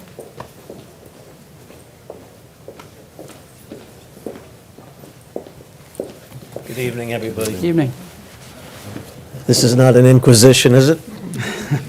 I'm Bob Kelly. I'm at 656 Canton Ave, my wife Wendy. Right next door. We had the pleasure of a meeting with the applicants. I don't know, they must have liked my wife, because they certainly wouldn't have liked me. But we met with them on a Sunday night, and instinctually, we thought that they were going to be asking us for our blessing for maybe 4 houses that, were going to be in keeping with the neighborhood. And they walked in, and within 30 seconds, they said, "You're not going to like what we're going to propose." So they said, "Well, give us a shot." 132 units. Well, let's be honest, that's going to destroy the character of the neighborhood. Everybody on our street has no street light. We have 3 acres by and large apiece, and everybody is trying to preserve the habitat because we're connected to the Blue Hills Reservation. And we have deer, fox, Turkey. coyote, turkey, and various other Ducks. things, including raccoons that are so big that they scare you every time you come in at night. So I wish that the applicants were a little bit more, blatantly honest about the project, because they could have come in here and said, "Look, we're going to destroy the habitat there. We're going to have lights 24/7, because they have to have their parking lights, and they're going to have to be on 24. You're going to have to expect a third of the building to be lit on basically 70 feet at all times at night. They're going to have security lighting at all entrances on 24 hours a day. So you would expect that that whole area will be lit all night long.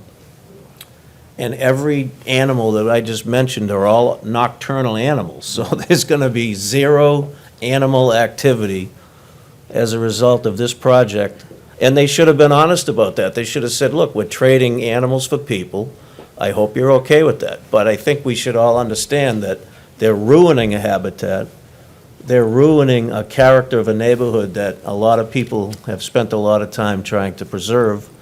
And so now, we're in that quagmire that is probably going to be in all of Milton, which is, Milton has done a terrific job over the years of mixing low-density and high-density housing so that we could have both billionaires like Mr. Flatley having coffee with firemen, which we did at Java Joe's for many, many years, and it's probably one of the most terrific stories about Milton is how blue-collar and white-collar people have mixed, probably the best in the state. And so when you talk about traffic, the reason why we have so much traffic is because we have mixed high-density and low-density housing. And so we are on the low-density side on the south, and now they're going to be coming right in, and there's going to be absolute gridlock going in the mornings and in the afternoons. We can't even get out of There our already is. road now, but And it's very dangerous with the ambulance, the police, and the fire trying to pull over on the sidewalks with kids coming from Pierce, from Milton Academy, from Milton High, and you have the ambulance flying down, the police, the fire trucks, and that is well-traveled all day long with those. So they've essentially laid the law down and said, look, we're going to use every technicality we can to be able to do a high-density project in your neighborhood, and we know no one's going to want it. So, okay, so I think that it's incumbent upon the board to deny every waiver, not because in spite, but because they have to go through the process of demonstrating environmental remediation issues. They have to go through the process of not putting some BS traffic study in, but doing the real work that's required to demonstrate that the traffic impairment to that area is going to be significant. Anybody with a brain can say that it's going to be significant because we have cut through traffic from every town in the South Shore. I've done it myself when I used to live in Weymouth, and I used to go into Boston. I used to shoot up Canton Ave every once in a while if there was a space, right? So between the habitat being ruined, and I think the Blue Hills Reservation is something to be really, looking at in terms of we are in that corridor, and all of those animals use our yards to eat. We throw apples out to the deer all the time. We could show you pictures of families of deer, families of foxes, coyotes at night. My wife gets scared. I always enjoy them myself. They're just big dogs. But that's going to be ruined. You can't have 24 hours of light and expect to have animals anywhere in that area. So if they want to go in that direction and put 132 units in for the sake of 25% of those being affordable, then they're essentially saying, look, we're going to use every technicality and we're not going to apologize for it. So countering that, you have to say then go through every single process to the letter. And I'm not saying that in spite, I'm really not. I'm trying to say it in the sense of saying that it's expected that they're going to try to leverage every technicality they can. I think some of the people that spoke will say this report, or this application, has a lot of BS in it, let's just be honest. So if that's the case, then let's get over the BS and start talking about the real issues, and I hope the board will make those processes go really thoroughly so that we can really get the true answer as to what the impact will be. We probably all know, because we've been living there a long time, but the real impact is going to be felt for years and years and years to come, in my opinion. So that's all I have to say. Thank you, Mr. Kelly. Do you That's wanna helpful. say Oh, Two questions, sir. Sure. A, when did they come to your house? How long ago? Do you recall? It was a Sunday night Sunday in night late about- January, I think. And do you recall who it was who came? Was it The Mr. Tampo? Tamposi brothers, the Yeah. two young guys. The two of them Yeah. together? Yep. Yeah.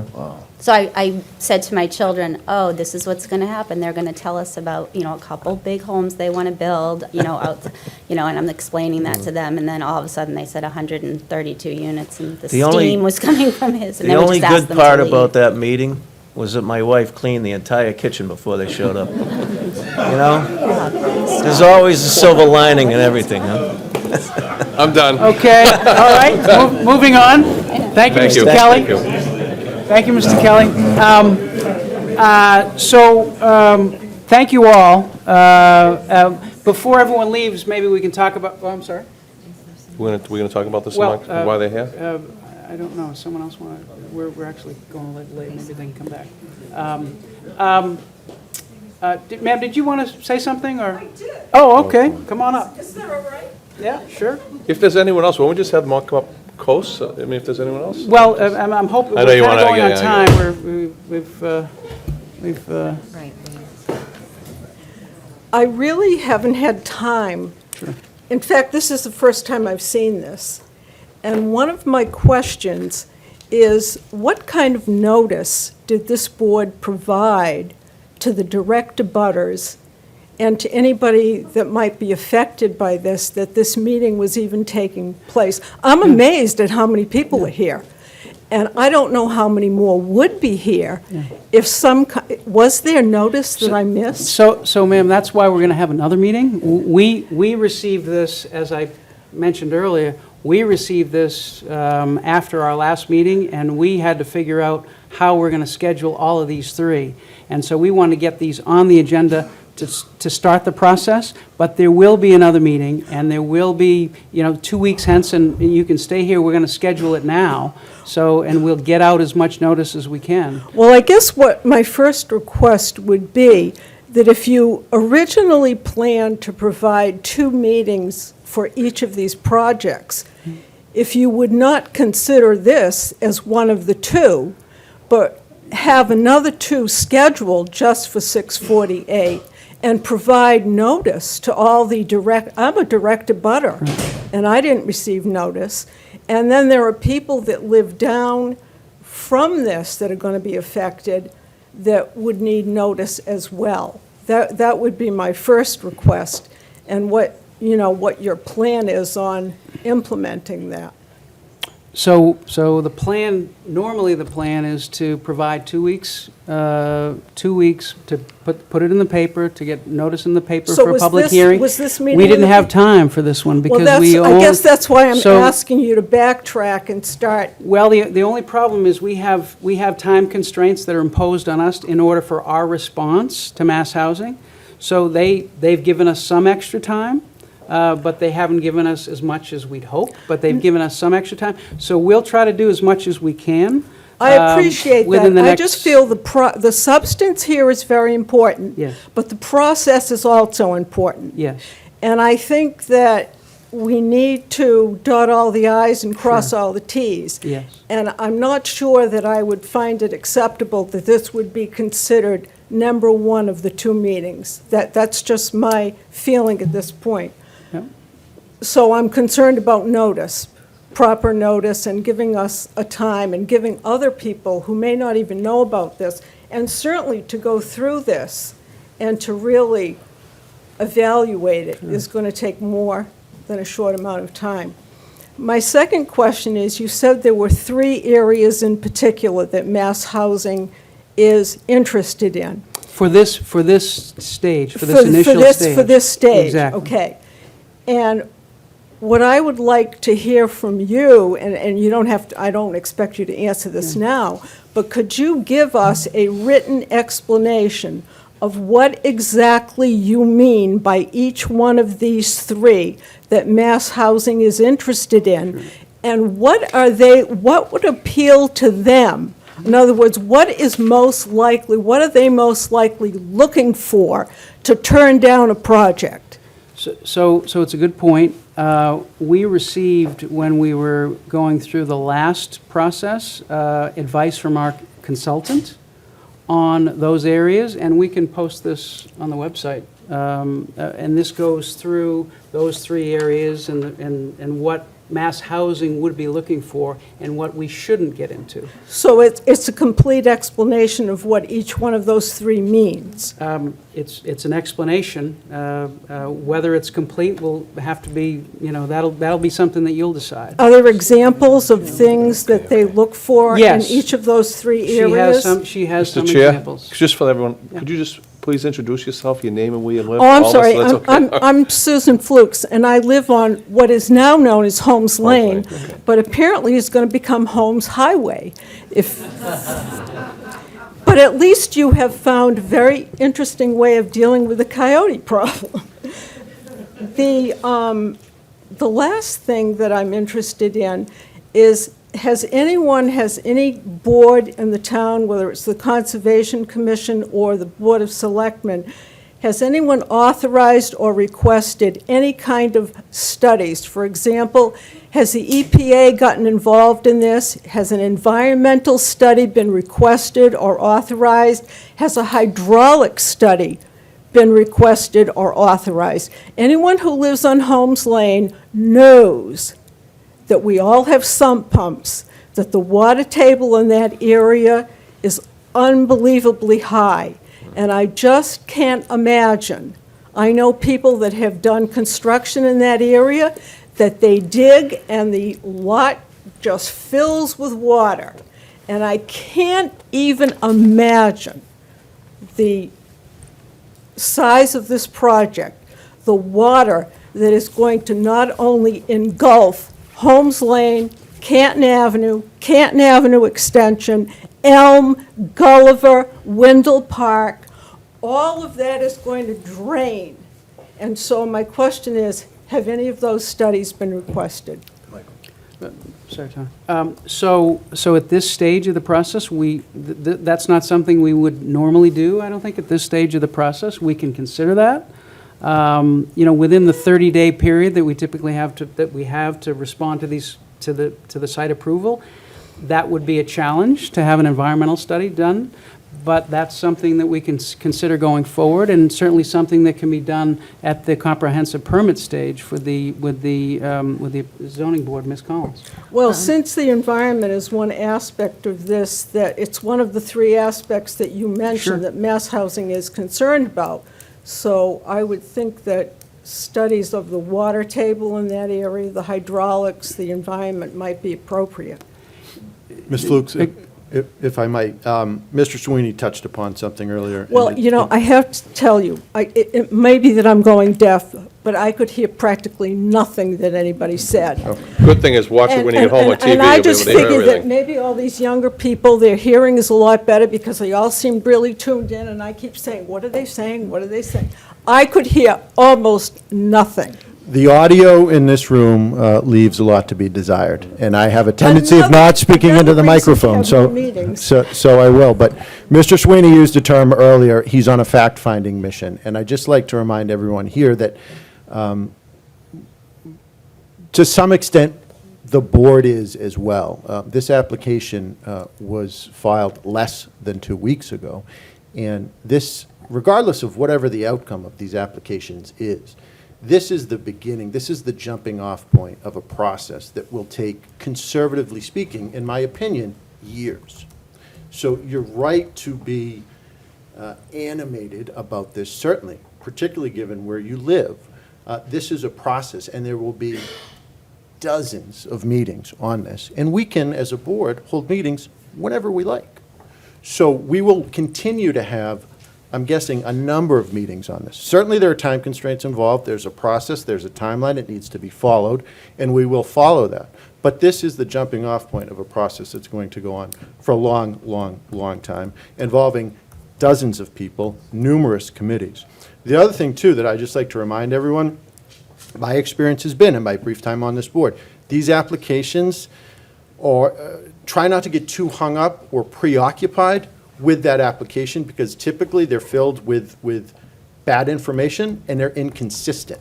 And fiction. That will be whittled and honed and revised and edited to be sharper. So if you see something in there, and frankly, I think it's a strategy of the developer to include things that are tend to be provocative, frankly. So don't.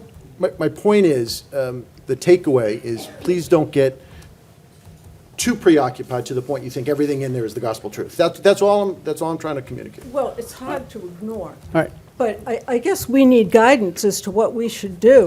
Yes. And that's why I would like, explanation of what these three areas really mean. Katie first, then I'll go. Ms. Collins?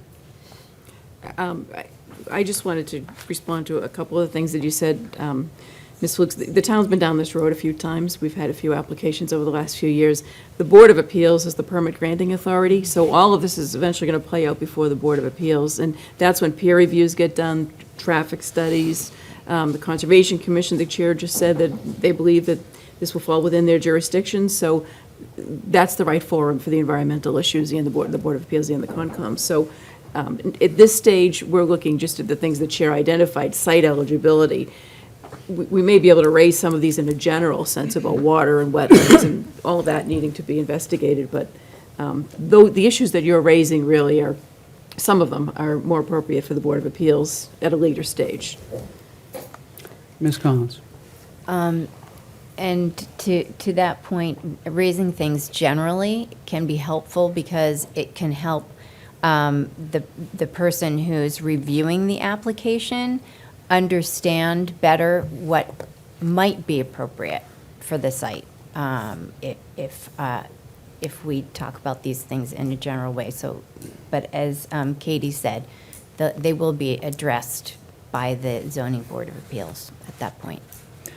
And, go Mr. ahead, no, go ahead, Wells? you go first. No, Go I ahead. was No, just go going to ahead. say, that's one of the reasons, just to try to address some of your concern, that's one of the reasons that we hired a consultant to assist us in responding on the ice house, and we're going to talk about, in the next agenda item, hiring that same consultant to assist us in this response. So when is the next meeting scheduled for We're going to this? talk about that as soon as we're done with this. Mr. Wells? So, ma'am, just to kind of like, we get where you're at, because we're in the same, I'm sure you've heard the term shock and awe. So this was very stealth in the way it, and to be honest with you, on the site walk that we took on both of those locations yesterday, I could only relay it to being a defendant on a jury walk on like a homicide case. I mean, it was like we were the defendants and they were like, and to be honest with you, I felt as if they spit on each of you. I mean, I think about, I'm the liaison of the Fire Station Building Committee. They are doing yeoman's work to try and preserve the historic nature of the fire stations that we have in this town, bricks Right. and rocks and mortar and look. This proposal takes two magnificent buildings, the serenity, the tranquility, all of that. It takes a sledgehammer, I might actually just put a bomb and blow them up. And not to mention how it affects each and every one of you who sits in the room. So we get it, but we're trying to work within the legal confines Well, right. that we're under. So And that's why they're using the 40B avenue. we get that, we get it. And I'm even not sure what the 40B requirements are to designate and where the numbers come from. So to the chair's point, beginning with the most recent, which is the Ice House, bringing in a 40B consultant has been a tremendous asset for us dealing with this. Even more so, we have legal counsel, we have specialty legal counsel, but having our own consultant who deals with this, because there's in communities everywhere right now, maybe not to the level that we're dealing with it, but and just in my short time, it's been really, and we're not voting yet, but I'm going to be, my vote is to support that we retain, to continue this. And I think that maybe to the chair, as Mr. Denny said, anything you have in writing, please send it. Please send it. So you can send it to M. Dennehy at Milton... No, townofmilton.org. townofmilton.org. And that's on the website. It's on the town's website. Mike's address is on the town's website. And again, to reemphasize, the process here is we're synthesizing all the comments from residents and boards and committees and responding at this initial stage to Mass Housing with respect to that site approval and with respect to those three areas. And that's the first stage of the process. Well, that's why I wanted to know, what is it that they're looking for? Well, and again, I laid it out orally, but we can put what we've received in writing to explain it more to you. So that will be on your website? Yes, that'll be, and we can put that on Yes. the town website. Okay, thank Okay? you. Ma'am, do you want to come up, or? I just have a general question. When will we be able to talk about the impact of these buildings to other community, like schools, things like that? When will that conversation occur? Yeah, so that'll generally be at the comprehensive permit stage in front of the Board of Appeals. And that'll be about a 6-month process. Then, presuming the site is approved by Mass Housing, we'll present our comments to Mass Housing. They will decide whether to approve the site, If they approve the site, then the applicant goes to the comprehensive permit stage, and that goes before our zoning board of appeals. And that's a 6-month process of public hearings to decide whether the permit would issue. Okay, sir? Just a general question. There's the ability to ask for extension, correct? For an extension, so we. Initial site, is this part of the extension? So we asked for an extension, we got the 3 letters, usually you have 30 days to get your comments in. Because we got 3 within 5 days, we asked for an extension, we got an extension for the first 2 through April 15th, which gives us 60 days for the first 2, and then they gave an extension for the 3rd one through, I think, it's going to be through April 30th. So we have another 15 days beyond that. 75. So it's a little bit collapsed. Frankly, we were hoping for 90 days, so we'd have 30 days for each, so we could go through our process. But, so our process is a little bit collapsed because they didn't give us the entire 90 days for these 3 letters. Mr. Chair, and one other aspect, just to answer your question. When the Chair talked about those who weigh in on this, the police chief, the fire chief, DPW director, superintendent of schools, all of them will have an opportunity to comment and submit comments in their concerns to Mr. Denny to So- be encompassed into this. So I just, maybe this woman, and then we really need to go on, and we'll have another meeting, but go ahead, ma'am. I just have a quick question, which is, who has ultimate authority? And so when you think about the process that you've just described, Right. is this something that ultimately can be decided by the town of Milton? Or can Mass Housing impose this against the town of Milton if you got to that? The answer is yes. We do not have control because we're under the 10% affordable housing requirements. We're at about 4.97%. So we do not have the ability to shape this, other than through, shaping, that's the wrong word. We don't have ultimate authority to just deny it. Just to veto it, yeah, we can Right. just veto it. And ma'am, the last question. So, when you submit. Why don't you come up, why don't you come up? You don't want to come up? No. She doesn't want to come. Thank you. When you submit the comments that you just talked about, so that would be resident input, all these comments from tonight, and then fire chief, police chief. Yes. Town manager, is that right? I don't know. Yeah. Are you, Oh. do the select board members, do you also put in your input? Yes, It comes from us. It's our response, it's our response. It's coming from you, but do you put your support or not into it, if you know what I mean? We'll- Like, we- we don't know, say, what your position is. Yeah. Whether you support it or not. Yeah. Is that something that you would include in the comments? Yes. Yes. Yes, yes. You mean a formal vote? And we'll have a draft of this out before it goes in. So we'll have a draft of it going, before it goes on. But yes, it's our letter, it's our comments, but our obligation is to integrate and synthesize the comments that we get from the various boards and from the community. And that's what we intend to do. We will see, for the various projects. The last time we put out drafts before we submitted them, and we took some additional comments and incorporated them. And included, you're not talking about East Milton tonight? No, we're going to talk about scheduling as soon as we can, but But you will include that as well for. we have a Same separate process. separate letter for each project. Yes.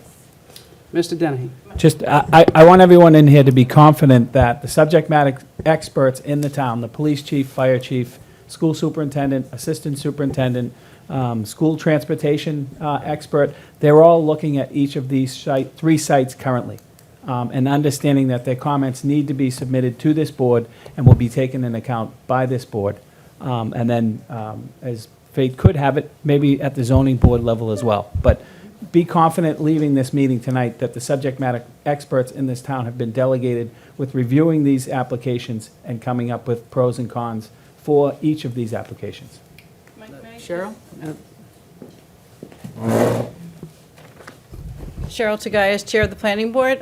Point of clarification, my understanding is that residents can submit their comments directly to Mass Housing, as well as submitting them to the Select Board. Is that true? first I've heard that. I don't know. I mean, the letter that we are responding to requests the comments of the select board. Because So- my understanding, there were some when the Blue Hill Parkway, the ice house, was reviewed, that residents came to the planning board meetings and gave us copies of the letters that they submitted not only to the select board, but directly to Mass Housing. So I think it would be important to get a clarification for folks who are in the room and watching, if they have that opportunity to submit directly to Mass Housing. I also wanted, just as a informational, the planning board will be discussing these 40B applications as well. The first opportunity is our meeting tomorrow night. We're going to look at it with respect to the second, primarily probably the second of the three topics that you raised, which have to do with the appropriateness of the context, the neighborhood, the context of the planning within the town. So if people are interested in coming to our meeting, they're welcome to provide comments there as well, and to follow our discussion and analysis, probably at least over 2 meetings. Great. Thank you, Cheryl. All right. Thank you, everyone. If you want to stay just for a minute, we're going to talk about scheduling right now. So, Just as far as your website, Yes. all these things that you're going to put on the website, the 3 criteria, it's pretty self-explanatory on the website. I don't know if it'll be, it's going to be, it's a memo that we received from a consultant. We'll put it on the I don't mean website. as far as that, but I mean just if I want to find that on the website. You should be able to, yeah. You should be able to. Say again? Townofmilton.org. And the meeting schedule will be on there as well? We're gonna put all the meeting schedules on there. And I'm sure they'll be in the paper as well. No. Okay, Mike. I hesitate to do that, so. All right, so Richard, let's talk about scheduling. All right, we gotta keep it We quiet. actually have to continue our meeting, so to the extent you can help us out, continue our meeting, that would be appreciated. Thank you. Need a gavel. If you could maybe take it outside, that would be great. Let's talk about scheduling. So our next meeting is March 11th. We could go forward with, we have meetings before these things are due, on March 11th, the 25th, the 8th, which may become the 7th because of Passover, and the 22nd, to the extent we get the delay on the third one. So, if we want to have a next meeting on 582 Blue Hill Avenue, perhaps we could have that on the 11th, and then we could also include a first meeting on East Milton. And then on March 25th, we could have 648 Canton Ave. And then on either April 8th or April 7th, and we need to talk about if we're going to move that April 8th meeting because of Passover, we could go ahead with a separate meeting for East Milton. Does that make sense? Can I have that bat note again? All right, so March 11th, 582 Blue Hill Ave. Okay. And East Milton for an initial. March 25th, 648 Canton Ave. And April 7th or 8th, depending on what we move it to, we'd go for East Milton. I thought you already said East Milton. The second on East Oh, Milton. okay, all right. That okay. sounds reasonable to me. Okay? All right, so we'll go with that and get the word out. And Mike, we should, to the point of notice, let's get it in the newspaper, and to the extent we can access the abutters, then we'll do that as well. I think Mr. Sweeney's going to be a big conduit, and some of the town meeting members for reaching out to Okay. the local precinct for, you mentioned precinct 9, Mr. Sweeney. And then we'll do the same for the other communities. Okay, great. Next item on the agenda is item 12, a discussion regarding the engagement of a consultant for these, responses. I'll make a motion. The quote that we have from the same consultant that we used for the ice house is $7,500 for all three, which is, on the last one, we had a quote of $5,000 for one. So given the experience that she had on the first one, we had a lower rate. So that's the quote that we have.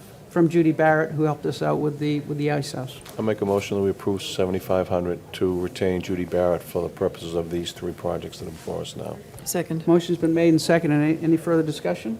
All those in favor? Aye. Aye. Item 13, update on the East Milton 40B application. So the update is, we just scheduled. Sidewalks tomorrow. We just scheduled the meetings. There is a site walk tomorrow for that one. 11 a.m. And we had an initial meeting with the principals of this project. We discussed the process that we're going through, similar to what we've discussed here. And we also discussed whether we would have any additional meetings to relay the interests of the neighborhood and the interest of the town, and see if there could be some discussions of that. So the question for the board is, do we want to, similar to what we did with the ice house, delegate a couple of members of this board to engage in discussions, substantive discussions, with the proponents on East Milton? Mr. Wells. So as you're aware, in East Milton, we have a steering committee that is currently, so last night, at the recommendation of the steering committee, the recommendation of the consultant, Allison Quinn, who sits on both the steering committee as our assistant town planner, met with the executive board of the East Milton Neighborhood Association to kind of go through all of this, which clearly East Milton Neighborhood Association is way more together and up to speed on this than the residents of these two other projects. I think that's probably that we should probably keep that going. Just, they've got some dialogue going. I think we should probably do that. All right, so that's fine. And so I guess the question is, do we want to have any representatives of this board So I went have with her, discussions right. with the proponents of East Milton and the proponents of the other project as well? We'll go to that one next, but on this project, do we want to have the same process that we had with the ice house, which was, we went down the process of the comment letter, but we also had the opportunity to have discussions with the developer, with members of the board? Ms. Conlon. Before I get to that, Mr. Chair, I just want to clarify for the people who are watching. When you mentioned twice about the different meetings, introductory meetings, I think you called them, with the developers, that was not the full board, that was the chair and the vice chair. Exactly. I think we should just clarify that, so That's that exactly wasn't right. the whole board meeting. No, that's exactly right. I think it's a good idea to take that approach of having a couple of members of the board sit down, raise some initial, we've already heard a lot of comments tonight, bring some of that to the attention of the developers, do the same with East Milton, and see whether there's any, any positive feedback or anything that may be helpful in fulfill the town's interest, or serve the town's interest, I guess is the right word. So I think I would support doing that. It's a lot of work for the chair and the vice chair to go to all of them. We now have the Ice House, 648 Canton and 582 Blue Hill with the same developer, so I think that probably makes sense to do them in tandem, and then the third one being East Milton. So it's a lot of work on a couple of people. You might want to think about whether we should take any other approach to it, but it is a lot to ask the chair and the vice chair to do. So Ms. Collins. Well, Go ahead, no, go ahead. that was actually my question. Also, would the other members of the board feel better about splitting this up, because there is so much work, and I have no problem doing it, probably political suicide, but no, I mean, I take notice at the recommendations of Judy Barrett that she made recently about discussions between the East Milton Steering Committee, which includes 3 residents of East Milton, 2 from the East Milton Neighborhood Association, member of the planning board, the assistant town planner, a member of this board, and a member of the MPIC. I think it covers all the work we've been doing from the town side. At least I'd like to try and see how it goes initially and see if it can have some benefits. so I'm just not quite clear what you're proposing. So there's already a lot of discussion. Clearly, the steering committee is already sitting. So With this whom, landed though? in. Like, who, are you suggesting the steering committee start talking to the developer? What, That was a suggestion of the consultant last week okay. to the steering committee. But I'm fine if you two want to do it as well. Look, Well, it seems If we to don't me talk, that it we're not might gonna be get anywhere. good synergy, though, to have somebody who is involved with more than one group, which is not myself. what'd you say? I didn't hear the first Oh, part. I mean, I was going to say, since you're involved with us and Right. with it might make more sense. That's a lot of people to have in the room. I know. But it might make more sense for you to do it. Well, again, it wasn't my idea. This was the consultant's idea. Yeah, well, but I mean, I was thinking this when Katie raised it, so. Ms. Conlon? The steering committee, I mean, the specific goal is to look at 40R overlay zone Yes, for East Milton. yes. So that's a particular charge, and it's appointed, I think, by the planning board. So it That's may or why may Rich- not that's make why they have- sense. I'm that's- just not sure whether it is a lot of people, and that's focused on 40R. And, Ms. Collins? That's okay. You're talking about combining East Milton with the other projects? No. No. Ms. Collins? No, you were going to say something. So, if we're going to have discussions with the developers here, separate and apart from the comments that we put in, it really depends whether the developers want to talk to certain people as well. It's up to them. Now, both developers, when we had the introductory meetings and we laid out the process that we were going to go through, they indicated that they were interested in continuing discussions. Now, they may want to talk to the steering committee. That may be right. But they did indicate the desire to continue, both groups, the desire to continue talk with a subset of this board. It doesn't need to be. I'm fine with that. It doesn't need to be Ms. Collins and me. It could be other people on the board. So, but they did. Both groups indicated a desire to have some discussions. So, and it was so we could lay out what the interests of the town are as relayed to us by the residents, and we could see if there's any synergies there. So there's interest there. The question is whether and how we do it. Right, and I also wanted to make the point that it's not just our board, but the planning board has someone Right. or two people there, and Julie Kramer's going to be hopefully coming on board. She's the chair of the Affordable Housing Trust because she's probably the most experienced person in town with these sorts of things. So there's a little team that board members would be part of, and those people aren't probably not going to change, and that would provide continuity. So. Well, all right, go ahead. So I mean, I think it's a lot to ask two people to do, so I think it's really a question of whether you both, having already had the introductory meetings, whether you have the time, whether you need additional resources, whether you can handle it. This is unusual to have this many pending at once. So I think it's entirely up to the chair and the vice chair whether they would like to do that, and whether you can, or whether you feel it's just too burdensome. I'm trying to be sensitive to all the work that's on your plate. I really appreciate it. Yeah, my concern too is that the board spread work if it makes more sense to do that. So Mr. Wells?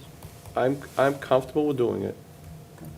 And here's what I would say, and I said this last night to the leadership of the East Milton neighbors, is that, and this is very clearly evident to me yesterday when we were on the sidewalks, is that I can have all the parochial interest in the world in this community, but I don't speak this language. When Kathleen O'Donnell and Cheryl Zagayas walked with those developers, they know what they're talking. I mean, and having that, for the same reason we're bringing Judy on board, for the same reason we brought Joanna on, and so, I mean, there's an expertise there, and so I appreciate that, and I said that, and Judy appreciates that. So if I will do whatever you want me to do there, but I'd be more comfortable to have someone from the planning board, like someone who's, there. or even someone As I who, said, they're who's not part of this changing. team, who gets it. I mean, the one good thing about it wasn't my committee, I just wound up being our rep. The committee that's there, working on the East Milton project is, not only is there some history there and knowledge of East Milton and the whole understanding, there's some really smart people there. So I will do it, but I really wouldn't want to abandon what's already been started. No, think there's some I good was people trying there. to tell you that the rest of the team that we assembled would not be changing. So it might, if it's not us, that's one thing, but the rest of the rest of that team would stay the same. What team? Which team are you talking about? That we put together for the Ice House and for Okay. purposes like this. Kathleen O'Donnell and Cheryl Tugayas and Julie Kramer and of course our planners.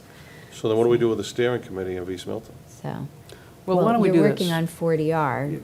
But it's that, there's so, I mean, Yeah. it's, No, I know there's a lot of overlap I don't there, want to yeah, see two and- groups and- doing two different things, it makes no sense. Right, yeah, that's, Well, Why I two was groups doing two suggesting. different things is fine. It's if they do the same thing is a problem. So why don't we do this?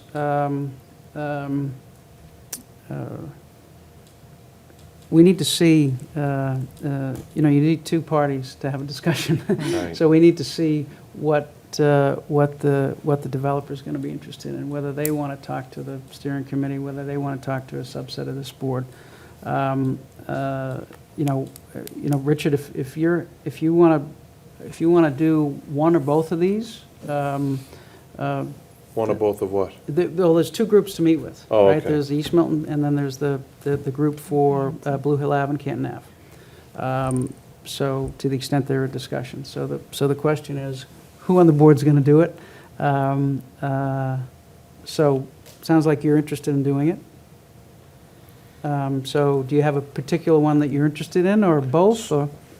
So you want to put them all together? No. No. Let me be clear. Let me step back, okay? For each of these projects, we are responding to the, Oh, yeah, okay, yeah. responding I to get the you. mass I get it, housing okay. letter. But we have in our initial discussion, we asked if they were interested in talking with us, rather than just moving down this road without talking to us. Both expressed a desire to talk to us, right?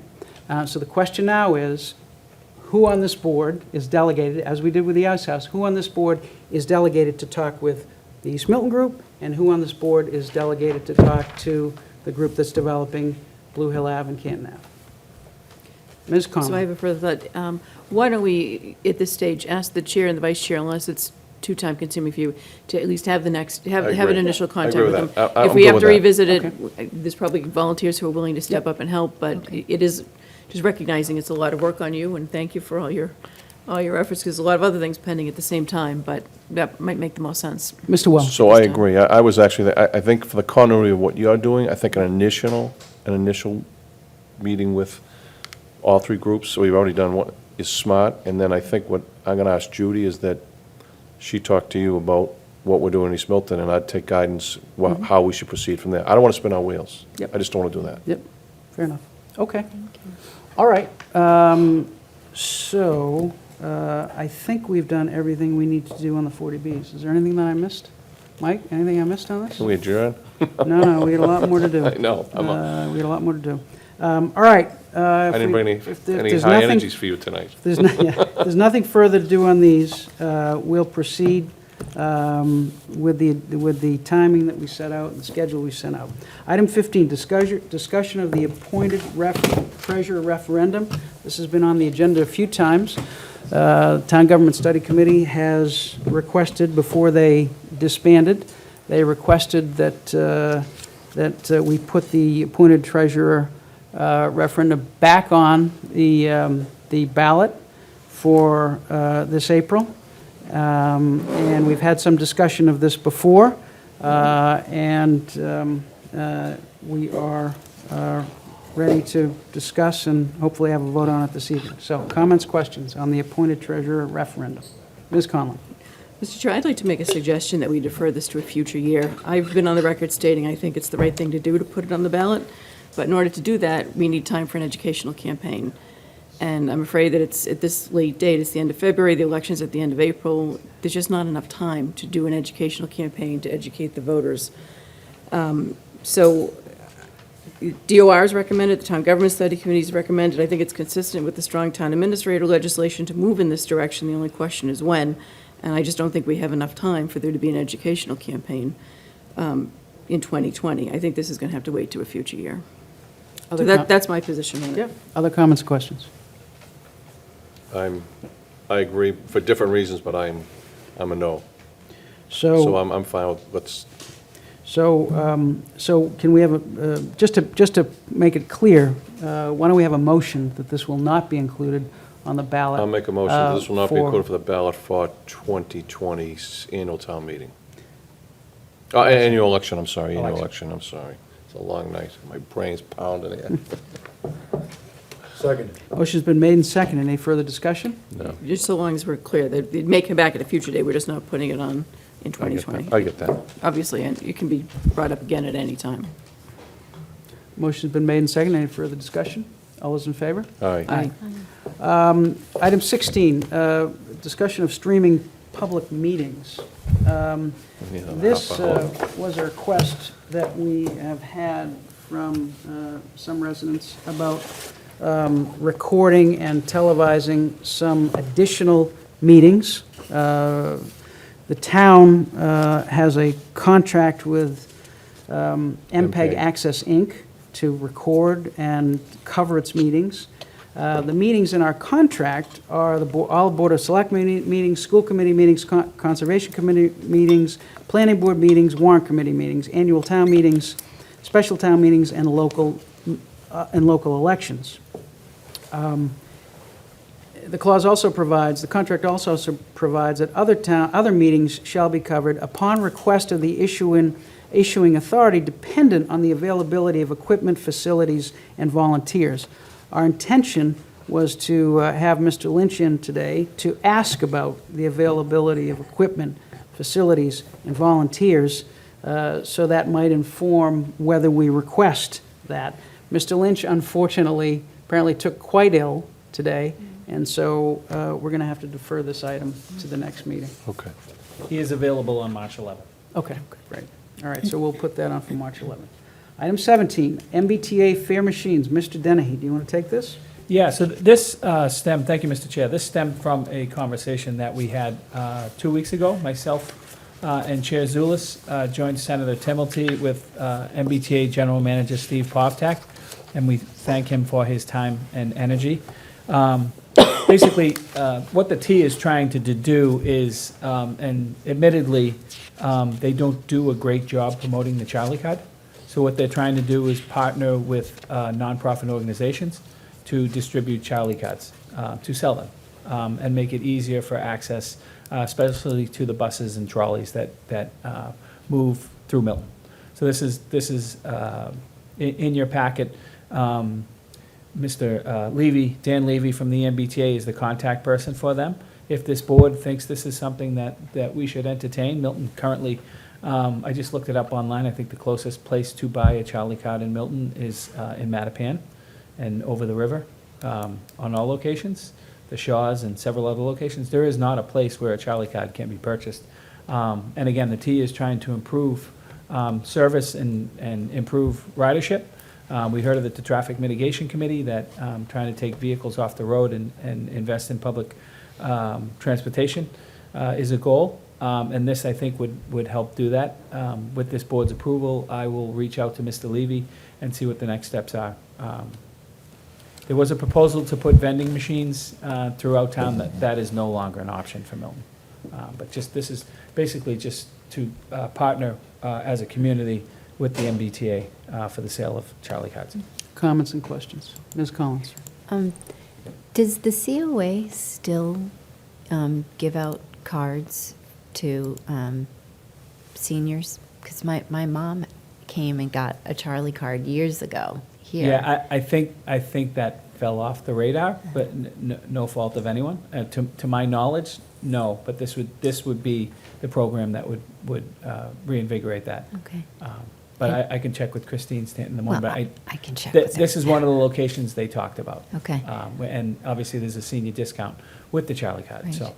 And we had talked about a youth pass program, and I'm just wondering if there's. There's no correlation between that Right, and this, I yeah. knew that, but I just wondered if there was an opportunity to help people. Yeah, I'll ask Mr. Levy if that's something that he manages Okay. for the T Oh, as well. thank you. Yeah, because that was presented to us Right. probably about a year ago. Yeah. Other comments and questions? Let's go. So, Mike, it sounds like you just need our authority to go forward with this. Yeah, and I'll bring back my findings from Mr. Levy and find out, or ask this board where they think, Charlie card for this community, where we could partner as a nonprofit organization and be able to distribute them. And there are some examples in the pamphlet, which I can make available online. So it doesn't sound like we need to take an action right now, other than just to tell you to Send go me forth. tell you to go forward and Right. and get the information, Mr. Wells. No, let's go. Oh, I'm good. okay, all right. Thank you. Thank you, This Mike. was an easy one. Item 18, discussion of placement of an air quality monitor. It's an environmental monitor, actually. Environmental air quality monitor. Our environmental air quality monitor that we ordered last summer is close to being completed and ready to be placed. And Mr. Denny, he's been in touch with the manufacturer, and they are looking for some guidance and some guidance on where to place it sometime in March. Our Airplane Noise Advisory Committee has done an initial review, which indicated that the best place to place a monitor would be under the flight path 4R, where the planes are below 3,000 feet, so that the device could monitor air before the exhaust had an opportunity to dissipate. One thought of location was the Cunningham School, but the ANAC would like to follow up with the manufacturer to get their expertise as to where we should place this. We've also had a suggestion that for a period of time, maybe it should go under 4L, given the fact that we're going through an environmental assessment on that. And so ANAC, again, has requested that we table a decision on this, on where we place that, until they get further feedback from the manufacturer.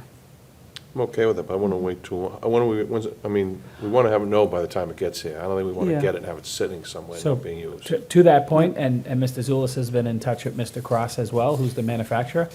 He's willing to come out here and help install it if a location is identified. Is this easily moved? Like, is it portable, like a portable piece of equipment, or no? My understanding is we want to, notwithstanding the possibility of putting under 4L for a period of time, my understanding is that we want a singular placement so that we can get a good real baseline, right, I baseline get of it. information. And this is the only one we have? This is the one we approved This like is the in one we- 2018? No, this is the one we bought last summer Last summer. for $10,000. Okay. It's one of It's the the reasons. first one. Ms. Conlon. Interrupt, but it's one of the reasons we want to preserve some free cash so we can buy some more. Which is our next agenda item. Next agenda. Sorry, you're out of luck. No, I'm kidding. All right, so if, without objection, we'll table this so that, and we'll put it on for March 11th, which is around the time when being they told delayed. us it would be ready in March. So we'll table this until March 11th, try to get some more feedback from the ANAC and from the manufacturer, and come up with an idea for where to place it then. All right, item 19, the Capital Improvement Planning Committee recommendations. This would be Mr. Dennehy or Mr. Wells. Michael, if you can speak first, I'll speak second.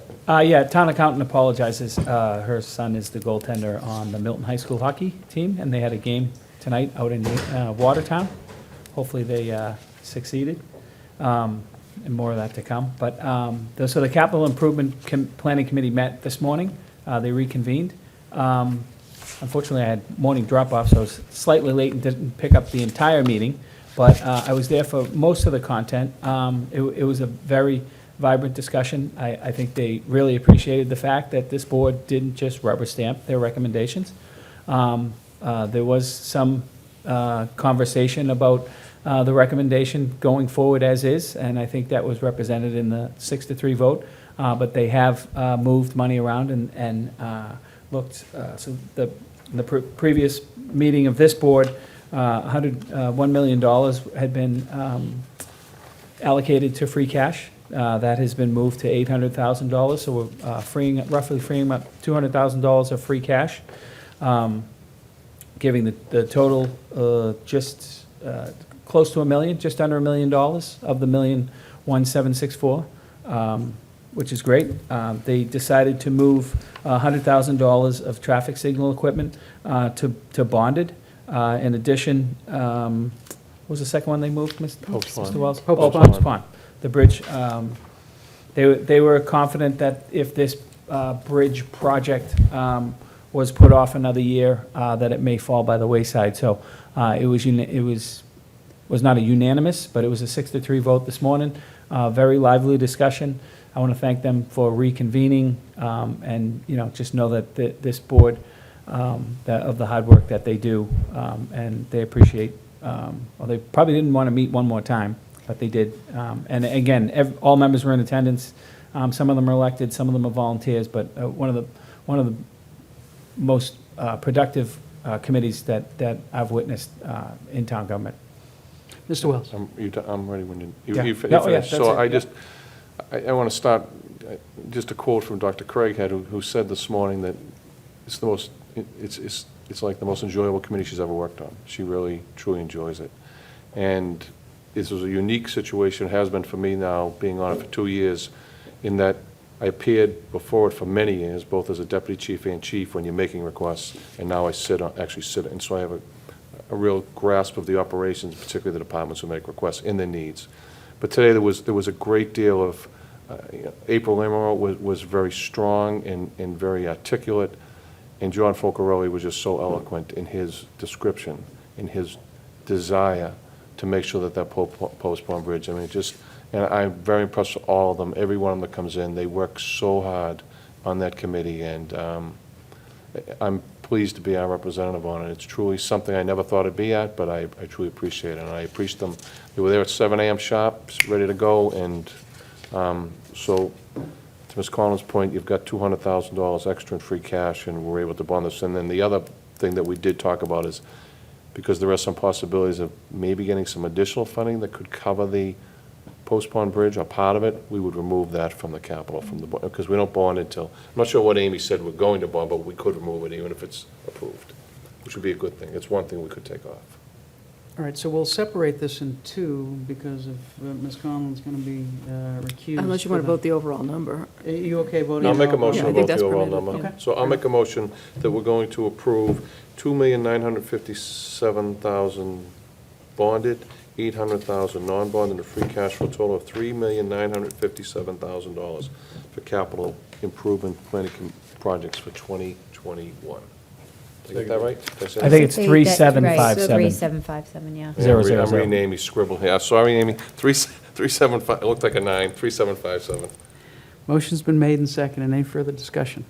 I just want Ms. to thank the Conlon. capital committee for going back and reviewing their recommendations. I've been thinking since our last meeting, I think what might be helpful is, the finance committee's talking about a free cash policy, and we started working on it last year, and we haven't worked on it, but there's really not any guidance that's given by anybody to the capital committee in terms of what the other needs of the town are and what we think might make sense. So maybe going forward in the fall, maybe we should try to provide some thoughts to the capital committee on what we think the range is that can be used for capital.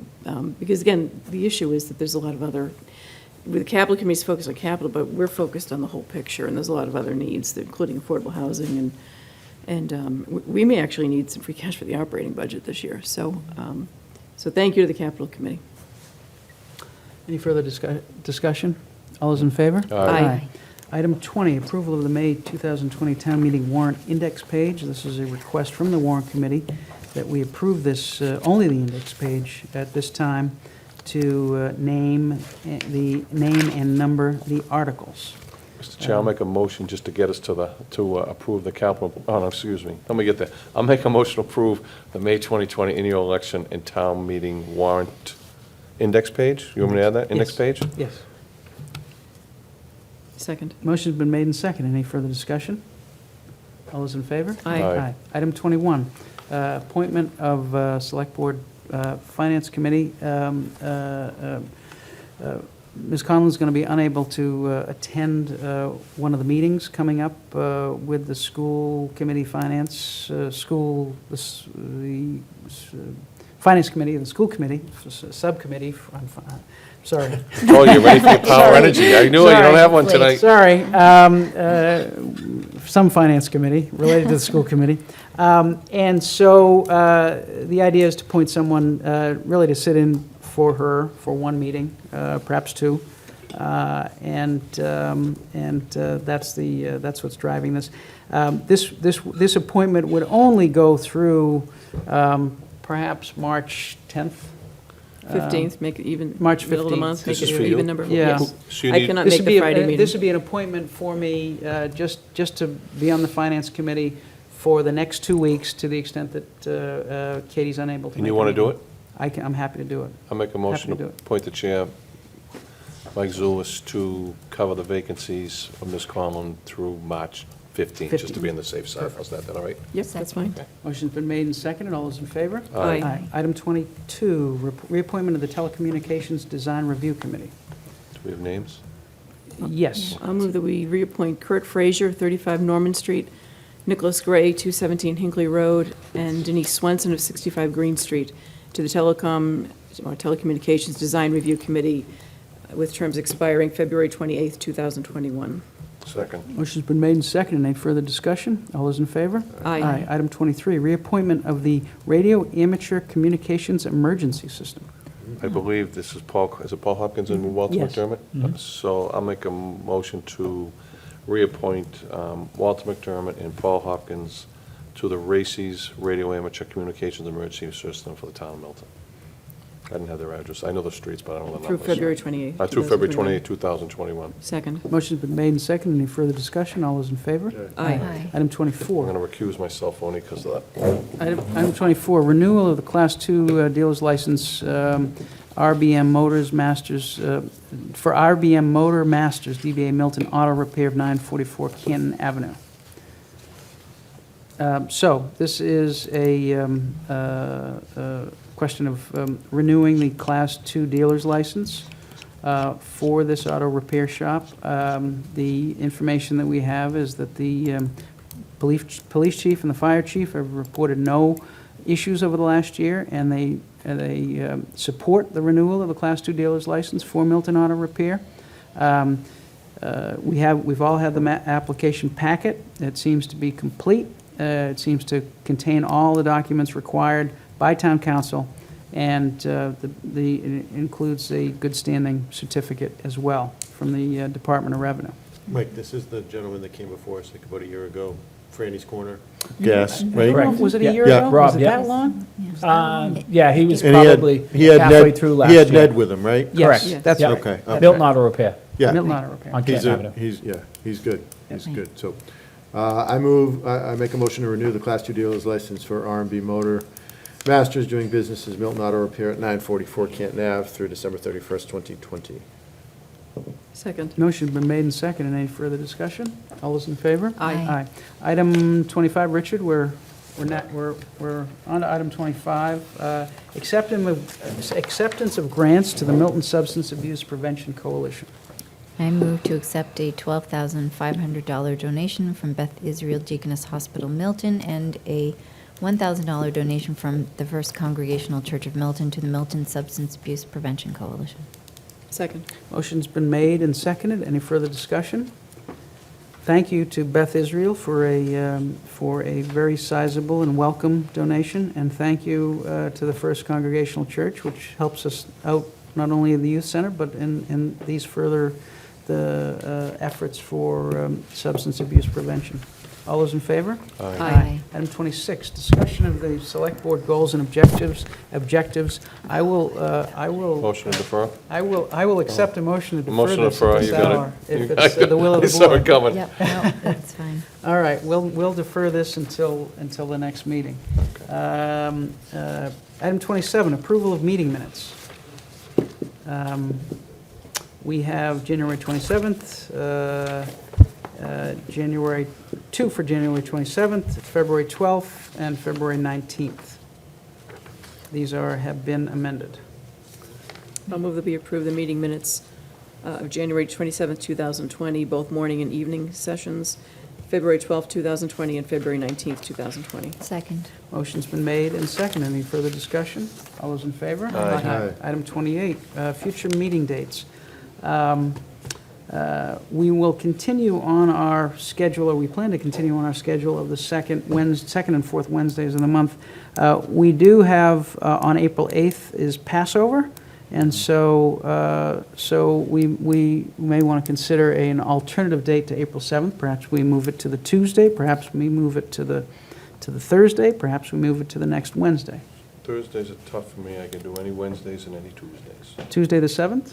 Tuesday works for me. Tuesday the 7th? Yes. Tuesday the 7th. Hillary, Tuesday the 7th. All right. That is item 28. Item 29, the town administrator's report. Thank you, Mr. Chair.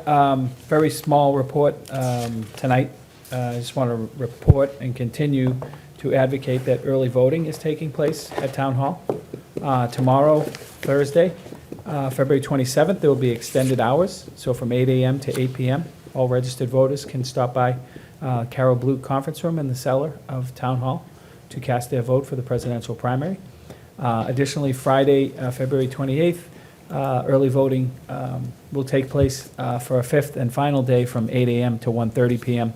in that same room at Town Hall, and announce that as of this afternoon, 759 registered voters have cast their ballot through early voting, so it is widely used and becoming more and more popular. And just let the public know that polls will open Tuesday for the presidential primary at all the voting locations at 7 a.m., and polls will be open till 8 p.m.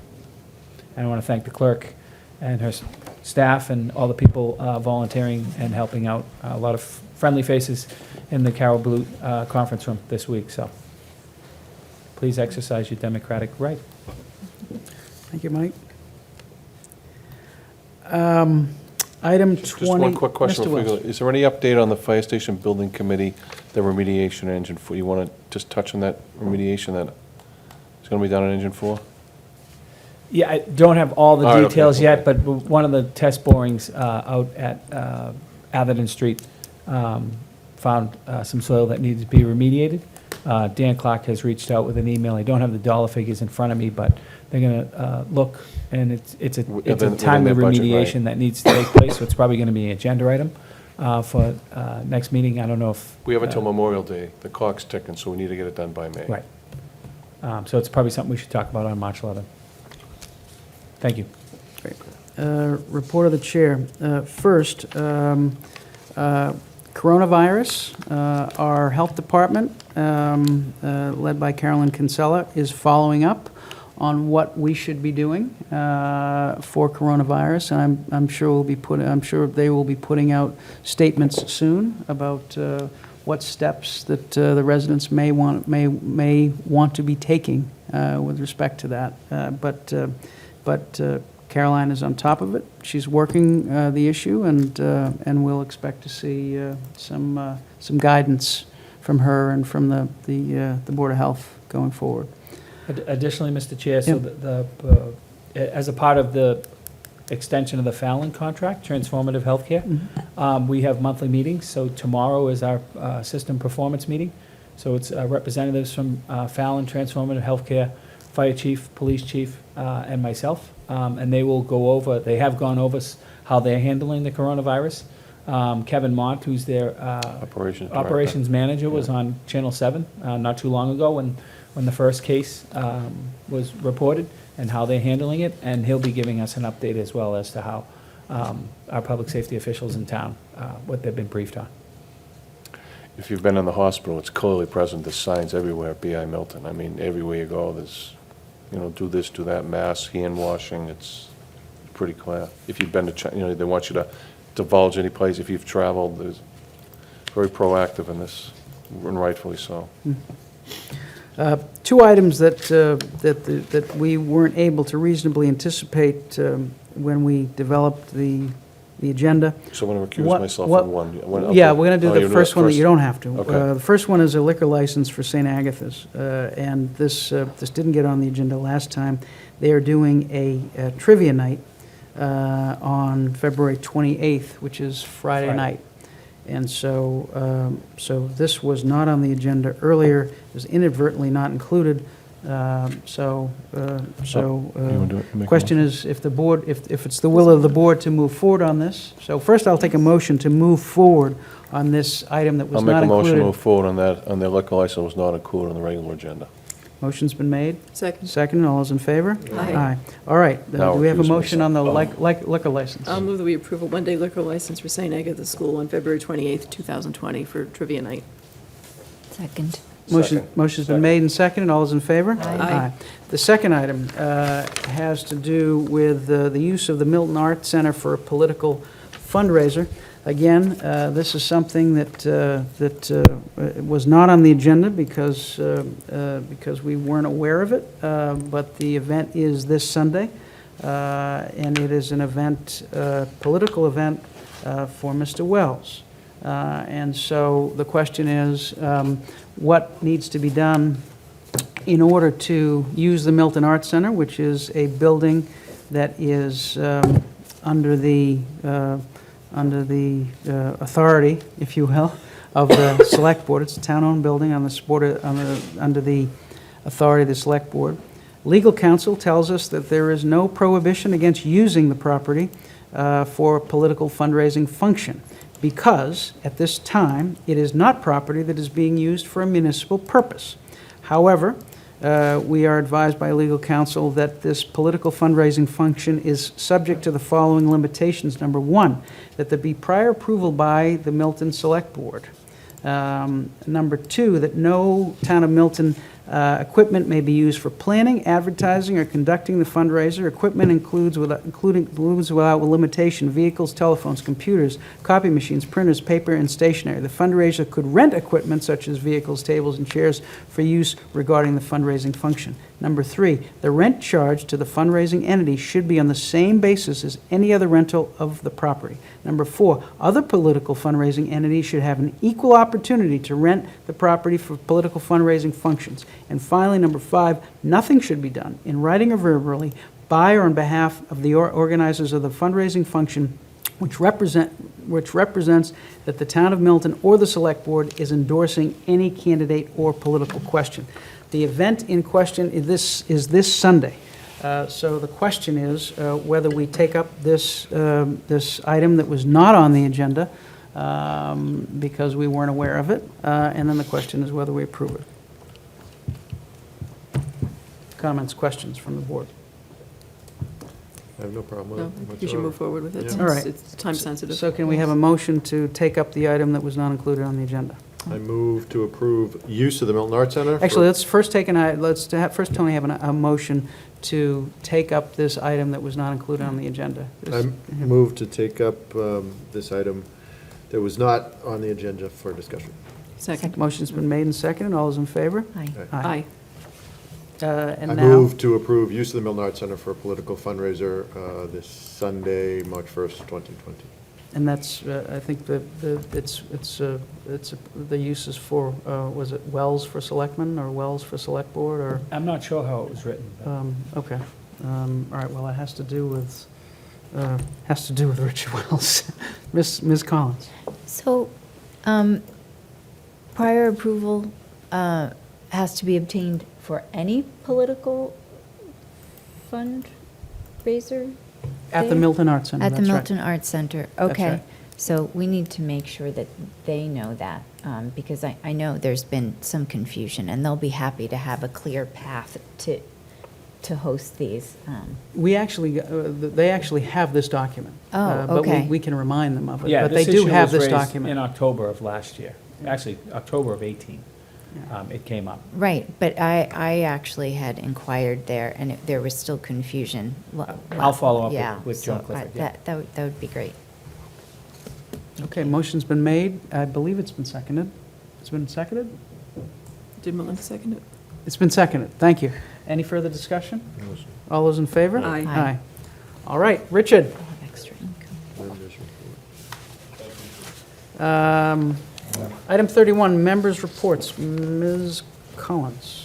No report. Mr. Farrington. I have nothing to add. Ms. Conlon. No report. Mr. Wells. I just want to congratulate the Friends of the Blue Hills on another successful Winterfest, which took place at the Blue Hill Ski area last night. I was very happy to go one more time, and congratulations, they do great work, and they're great protectors of that beautiful gem we call the Blue Hills Reservation. So congrats to all of them.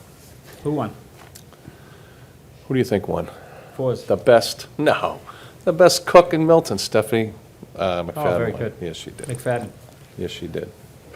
All right, great. Now on to public comment response. There was no public comment, so there'll be no public comment response. Item 33, future agenda items. Does anyone have any future agenda items that I have we? two. Ms. Conlon. We all received a copy of a letter from East Milton Wine and Spirits regarding the 2-hour parking, so I don't know whether that should go first to the Traffic Commission, but at some point that needs to get back on our agenda. And then the second one is the Historic District Commission. We actually approved this about a year and a half ago, and This is for the village? Milton well, Village? for the village, but And Central I Ave? think it could apply elsewhere as well. So the village was withdrawn, you're right. There was, I think, some confusion. I think our board at the time thought the Historical Commission was going to be helping put forward some names and helping us create that, and I think they were waiting for word from us. So regardless of the delay, I think we should try to move forward with that and get that on another agenda, and it sounds like we'll need to get the Historical Commission's input. All right, so we'll put that on. We'll put that on for either the 11th or the 25th, depending on how much time we have. Any other agenda items? Mr. Wells? I just have one thought. You have something, Michael, first? The town engineer will be here for the sewer betterment for Randolph Avenue? On the 11th. On the 11th, okay. 6:30? Yeah. My only 6:30. thought is perhaps we might not need to have, this is a very unusual water we're swimming in right now with all of these proposals hitting us at once. It's almost, we may need to have an extra meeting, just to, there's a lot on our plate, and as you can tell, these are projects that really, as much as we need affordable housing, what is before us in the manner and shape that they're in right now are clearly projects that could have tremendous impact on the quality of life of a lot of people who never even saw this coming. When I said shock and awe, there's shock and awe in these. That's all. I'm thinking we may need another meeting. Well, and maybe it's something that we can look at on the 11th. I mean, we have a schedule now, but as you pointed out, we've only had these for Right. less than 2 weeks, so we I was can. surprised, the resident who came tonight said that they went to his house. We didn't know that. And even Bill Clark, Mr. Clark, at the first meeting was supposed to be like a, hi, how are you? And boom, they dropped, here's what we're doing, right on his lap. He had no idea. It was kind of like, they had it all planned and like, okay, let's pull the pin and here we go. Sorry, did you get that quote? Anything? Shock and awe or the, It never is. saw this coming.